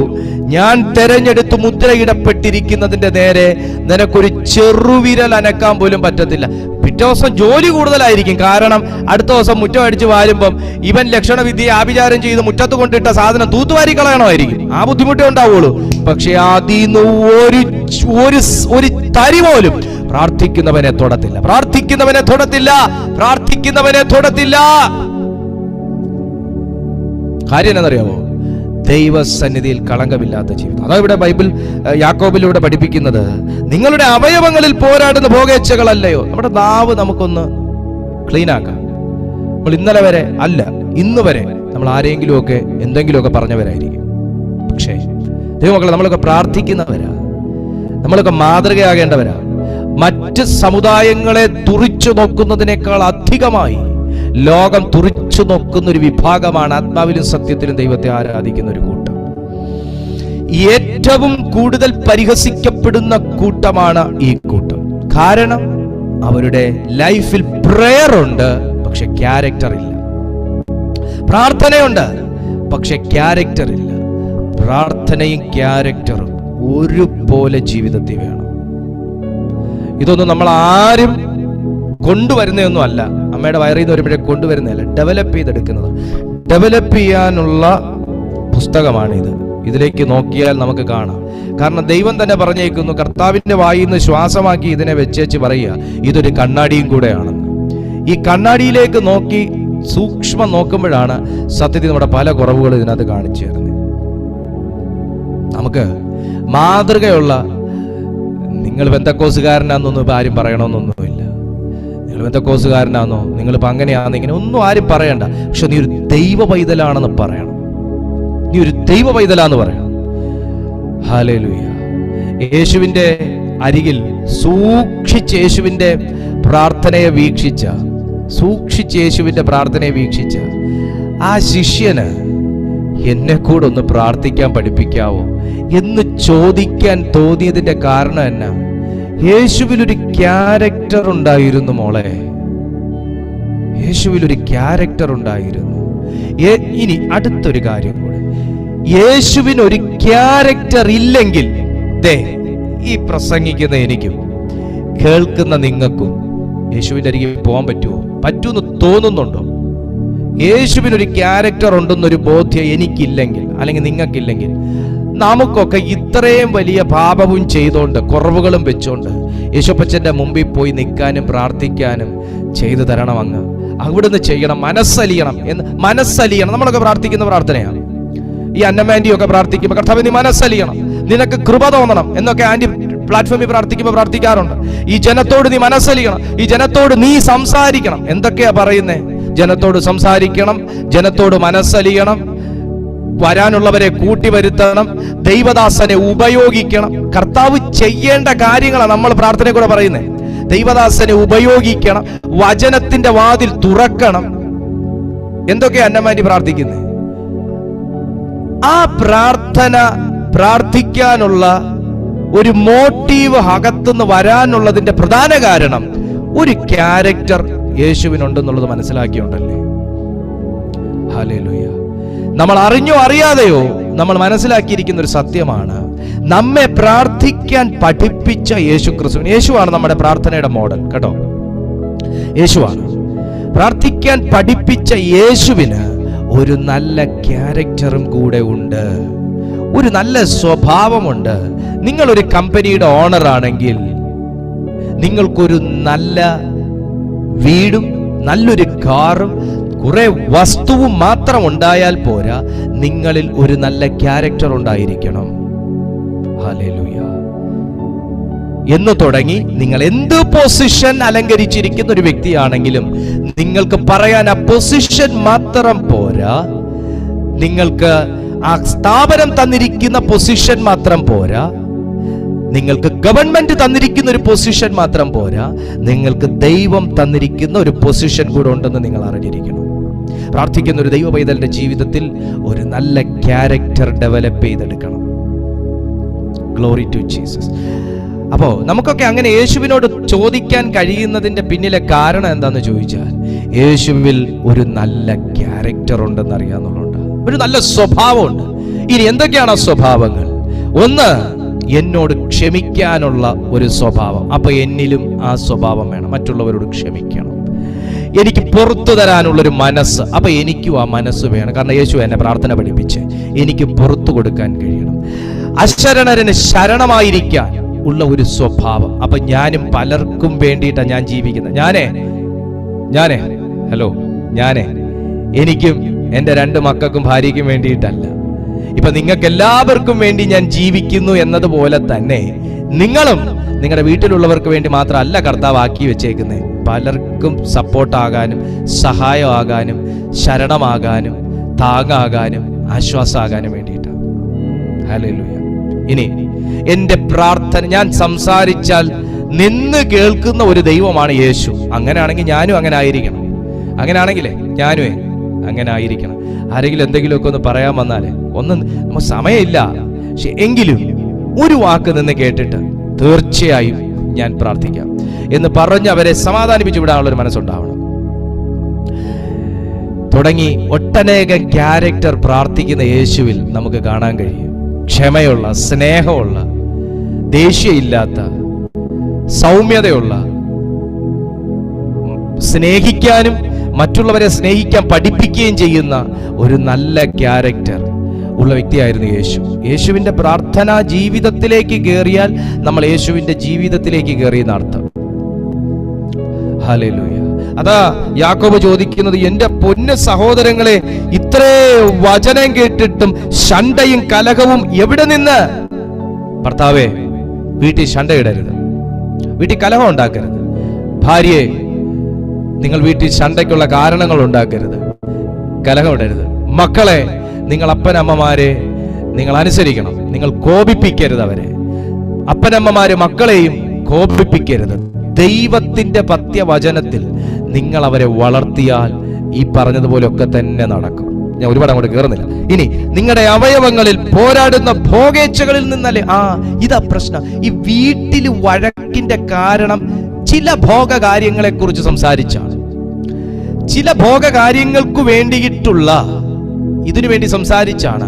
അത് വാങ്ങിയില്ല, ഇത് വാങ്ങിയില്ല, അതിനുള്ള പണമില്ല, ഇതിനുള്ള പണമില്ല, അതിനുള്ള വരുമാനമില്ല, ഇതിനുള്ള വരുമാനം, ഇതിനെക്കുറിച്ച് ഈ സംസാരിക്കുന്ന. പക്ഷെ മാർത്തയോട് യേശു പറഞ്ഞു, എടി മോളെ, എടി എന്നെ ഒന്ന് ശ്രദ്ധിച്ച് കേട്ടെ, നിന്റെ ആദ്യമൊക്കെ ഒന്ന് മാറ്റി വെച്ച് നീ എന്നിലേക്ക് ഒന്ന് നോക്കിയപ്പോ യേശു പറയാണ്, എടി ഒത്തിരി വേണ്ട, അല്പമേ വേണ്ടൂ. ഇല്ലടി മോളെ, പ്രാർത്ഥിക്കുന്നവന് അല്പവും വേണ്ട, ഒന്ന് മതിയടി, ഒന്ന് മതി. നിങ്ങളുടെ വീട്ടിൽ ഒരു വ്യക്തിയാണ് ഏണിംഗ് മെമ്പർ എങ്കിലും, മോളെ നിനക്ക് ജോലി കാണത്തില്ല, നിന്റെ ഭർത്താവിന് മാത്രമേ ജോലി കാണത്തുള്ളൂ. നിങ്ങളുടെ വീട്ടിൽ ആ ഭർത്താവിന്റെ വരുമാനം കൊണ്ട് മാത്രമാണെങ്കിലും പ്രാർത്ഥനയിൽ സ്ഥിരതയുള്ളൊരു കുടുംബമാണെങ്കിൽ നിങ്ങളുടെ 2 മക്കളെ നിങ്ങൾ പഠിപ്പിക്കുകയും ചെയ്യും. നിങ്ങളുടെ സകല കാര്യങ്ങളും നിങ്ങൾക്ക് കിട്ടുന്ന വരുമാനത്തിനകത്ത് നടക്കുകയും ചെയ്യും. ചിലപ്പോൾ അല്ല, എന്റെ ദൈവം അനുവദിച്ചാൽ അതിൽ നിന്നൊരു 100 രൂപ നീക്കിയിരിപ്പ് വരികയും ചെയ്യും. കർത്താവ് പറയുന്നു, അല്പമേ വേണ്ടൂ, അല്ല, ഒന്ന് മതി, നല്ലതൊന്നു മതി, പ്രാർത്ഥിക്കുന്നത് ഒന്ന് മതി, ദൈവം അതിനെ പൊലിപ്പിക്കും. വിശ്വസിക്കുന്ന ഒന്ന് മതി, ദൈവം അതിനെ അനുഗ്രഹിക്കും, വാഴ്ത്തും, നുറുക്കും, പലർക്കും പ്രയോജനപ്പെടുന്നവനാക്കി ദൈവം മാറ്റും. നിനക്ക് ലഭ്യമായ വരുമാനത്തിനകത്ത് എന്റെ ദൈവം നിന്റെ കുടുംബം പോറ്റും.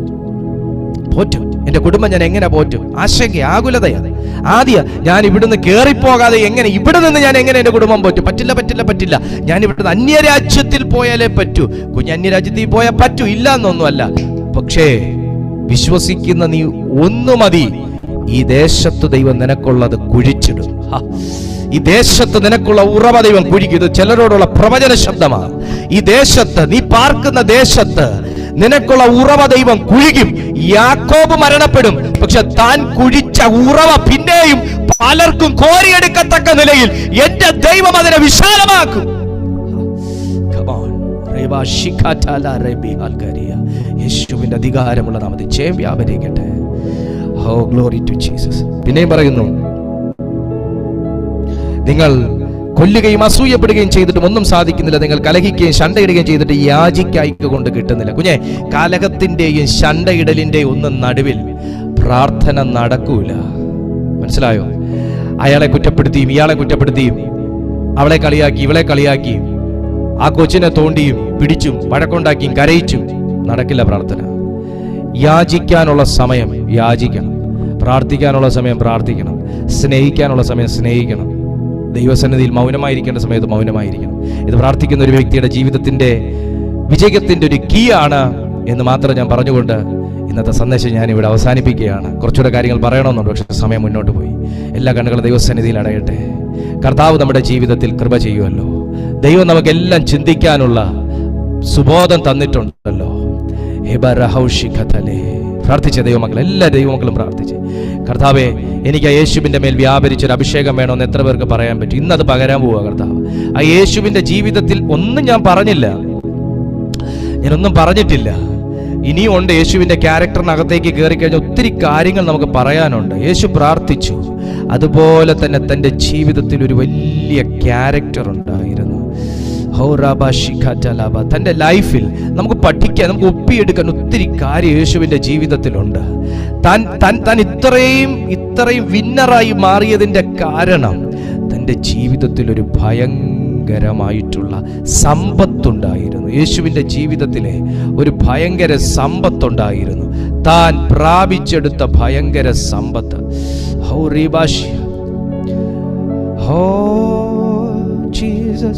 പ്രാർത്ഥിക്കാമോ മക്കളെ? എല്ലാ ദൈവമക്കൾക്കും, എൻ്റെ എല്ലാ അമ്മമാർക്കും പ്രാർത്ഥിക്കാമോ? എല്ലാ അമ്മമാർക്കും പ്രാർത്ഥിക്കാമോ? ഒരു 5 മിനിറ്റും കൂടെ മാത്രം.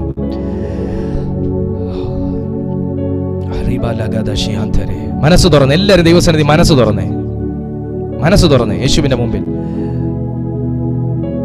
എല്ലാവരും.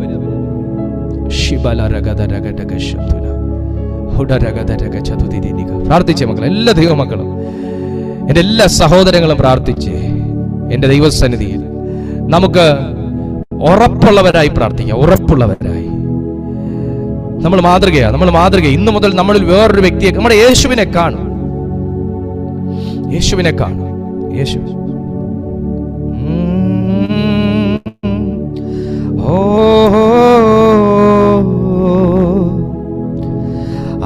ആദ്യനും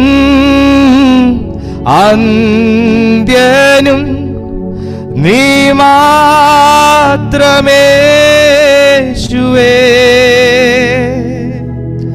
സ്തുതികൾക്കും പുകഴ്ചയ്ക്കും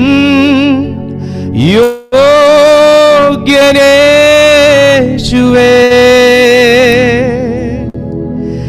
ആദ്യനും അന്ത്യനും നീ മാത്രമേശുവേ.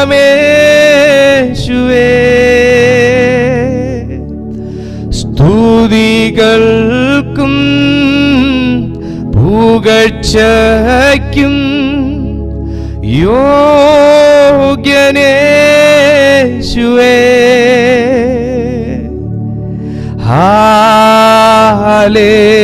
ഹല്ലേലൂയാ,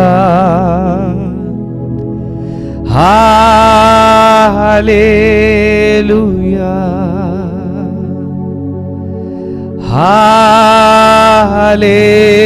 ഹല്ലേലൂയാ,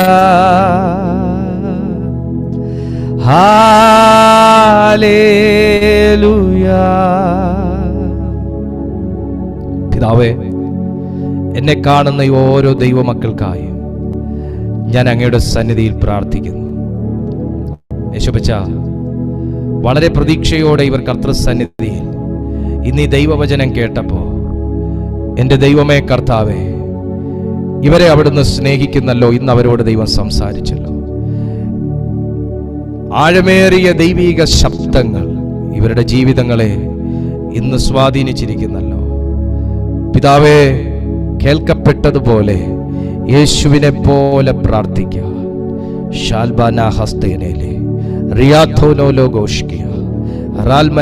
പറഞ്ഞ ഞാൻ എൻ്റെ കർത്താവിന് വേണ്ടി പ്രയോജനപ്പെടും.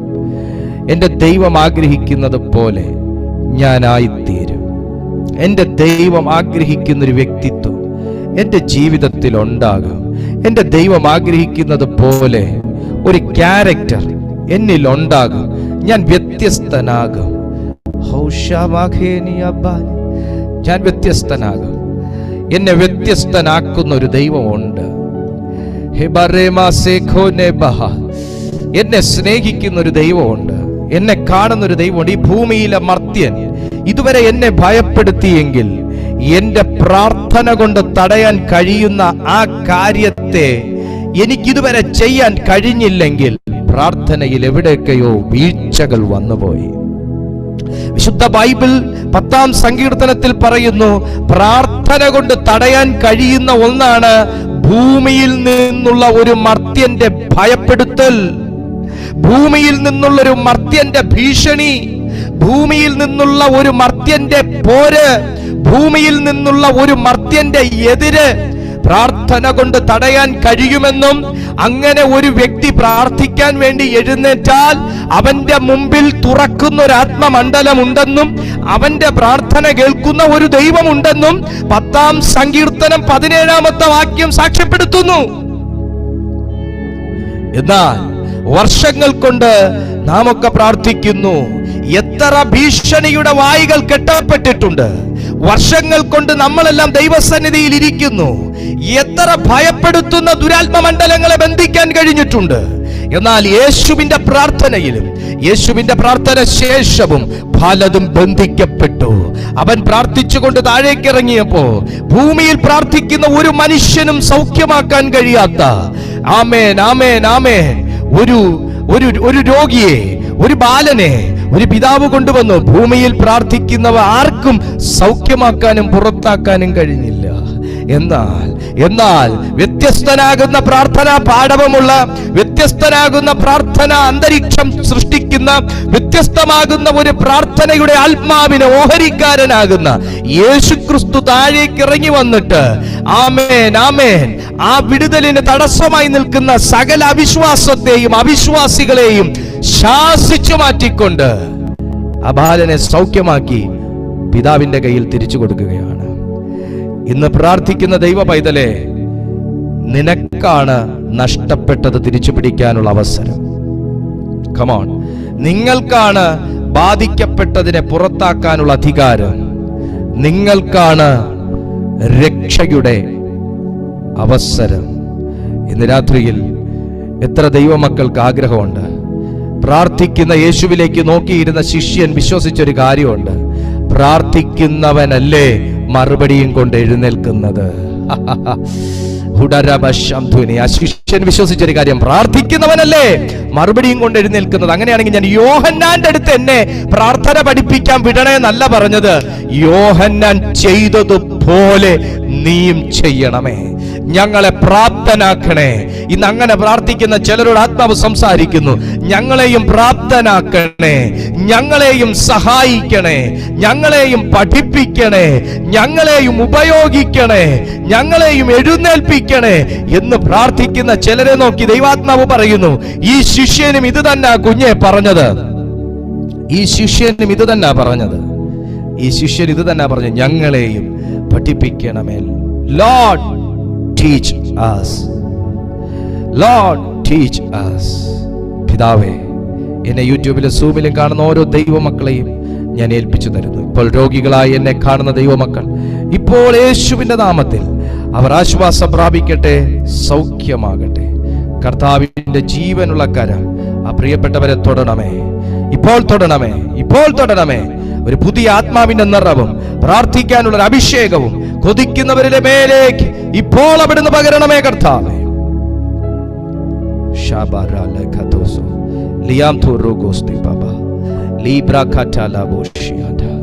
ഞാൻ ഇവരെ അനുഗ്രഹിക്കുന്നു. അവിടുന്ന് ഞങ്ങളെ സ്നേഹിക്കുന്ന കൃപയ്ക്കായി സ്തോത്രം. യേശുവിൻ നാമത്തിൽ തന്നെ ആമേൻ. കരങ്ങൾ ഉയർത്തി കർത്താവിനെ സ്തുതിക്കാമോ? Hallelujah, hallelujah, hallelujah. എല്ലാ ദിവസവും നമുക്ക് വൈകുന്നേരം 6 മണി മുതൽ 6:30 മണി മുതൽ 8:30 മണി വരെ നമുക്ക് മീറ്റിംഗ് ഉണ്ട്. മുടക്കമില്ല. നിങ്ങൾക്ക് എല്ലാവർക്കും ദൈവവചനം കേൾക്കാനുള്ള അവസരമുണ്ട്. നിങ്ങളുടെ പ്രാർത്ഥനാ വിഷയങ്ങൾ ചുവടെ കാണുന്ന നമ്പറിൽ നിങ്ങൾക്ക് അറിയിക്കാൻ, ഞങ്ങളുടെ മിനിസ്ട്രിയെ സഹായിക്കാൻ, സപ്പോർട്ട് ചെയ്യാൻ നിങ്ങൾക്ക് താല്പര്യമുണ്ടെങ്കിൽ ചുവടെ കാണുന്ന അക്കൗണ്ട് നമ്പറും സൈഡിൽ കാണുന്ന ഗൂഗിൾ പേ നമ്പർ, ഫോൺ പേ നമ്പറൊക്കെ നിങ്ങൾക്ക് യൂസ് ചെയ്യാം. ഞങ്ങളുടെ മിനിസ്ട്രി ചെയ്യാൻ അത് വളരെ സഹായകരമായിരിക്കും. പരിശുദ്ധാത്മാവ് ഉണർത്തിക്കുന്ന പക്ഷം നിങ്ങളത് നിശ്ചയമായിട്ടും ചെയ്യണമേ എന്നും കൂടെ ഞാൻ നിങ്ങളെ ഓർമ്മിപ്പിക്കുകയാണ്. മറ്റുള്ളവർക്കും കൂടെ ഞങ്ങളുടെ ഈ പ്രയറിൻ്റെ ലിങ്ക് നിങ്ങൾ ഇട്ട് കൊടുക്കണം. അത് വളരെ സഹായകരമായിരിക്കും. നമുക്കെല്ലാ ദിവസവും ആമേൻ, ആമേൻ, സ്തോത്രം, ഗ്ലോറി ടു ജീസസ്. നമുക്കെല്ലാ ദിവസവും നമ്മുടെ മീറ്റിങ്ങിൻ്റെ സമയം ഞാൻ ചുവടെ ചേർക്കുന്നു. മോർണിംഗ് 5 to 6:30 വരെ നമുക്ക് ടങ്സ് പ്രയർ, മോർണിംഗ് പ്രയർ ഉണ്ട്. ഈവനിങ് 6:30 to 8 PM നമ്മുടെ ദിവസവും ഈ സമയം നടക്കുന്ന ഈ പ്രാർത്ഥന, വചന സന്ദേശവും ടങ്സ് പ്രയറും ദൈവകൃപയാൽ കഴിഞ്ഞ 450-60 ദിവസങ്ങളായി നടന്നു വരുന്നു. ഞങ്ങളുടെ ഈ മിനിസ്ട്രിയെ ഓർത്തൊക്കെ നിങ്ങൾ പ്രാർത്ഥിക്കണം. നിങ്ങളിൽ പ്രാർത്ഥിക്കുന്നവരുണ്ട്, അവർക്കായി ഞാൻ ദൈവത്തെ സ്തുതിക്കുന്നു. ഒരിക്കൽ കൂടെ ഞങ്ങളുടെ പ്രെയർ ലൈൻ നമ്പർ കാണിക്കുന്നു. ആവശ്യമുള്ളവർക്ക് കുറിച്ചെടുക്കാം. നിങ്ങളുടെ പ്രാർത്ഥനാ വിഷയങ്ങൾ വാട്സാപ്പിലൂടെയും ഞങ്ങളെ ഇതേ നമ്പറിൽ തന്നെ അറിയിക്കാം. ബോട്ടീമും ഈ നമ്പറിൽ തന്നെയാണ്. നിങ്ങൾക്കതൊക്കെ ഉപയോഗിക്കാവുന്നതാണ്. നമുക്ക് ആശീർവാദം പറയാം. പിതാവായ ദൈവത്തിൻ്റെ സ്നേഹവും പുത്രനാം യേശുക്രിസ്തുവിൻ്റെ കൃപയും പരിശുദ്ധാത്മാവിൻ്റെ കൂട്ടായ്മയും സഹവാസവും കാവലും ഇന്ന് ഈ മീറ്റിങ്ങിൽ അറ്റൻഡ് ചെയ്ത എല്ലാ ദൈവമക്കളോടും കേട്ട വചനത്തോടും സകല വിശുദ്ധന്മാരോടും ഇന്നുമെന്നും കർത്താവിൻ്റെ വരവോളം ഉണ്ടായിരിക്കുമാറാകട്ടെ. ആമേൻ. യേശുക്രിസ്തു മുഖാന്തരം നമുക്ക് ജയം തന്ന ദൈവത്തിന് നമ്മുടെ വിശുദ്ധ കരങ്ങൾ ഉയർത്തി സ്തോത്രം ചെയ്യാം. Hallelujah, hallelujah, hallelujah. ദൈവമായ കർത്താവ് നിങ്ങളെ നിങ്ങൾക്കുള്ള എല്ലാറ്റിനെയും സമൃദ്ധമായി അനുഗ്രഹിക്കട്ടെ. അടുത്ത ദിവസം കാണുന്നതുവരെ അത്യുന്നതൻ്റെ ചിറകിൻ്റെ കീഴിൽ കർത്താവ് നിങ്ങളെ സൂക്ഷിക്കട്ടെ. I bless you.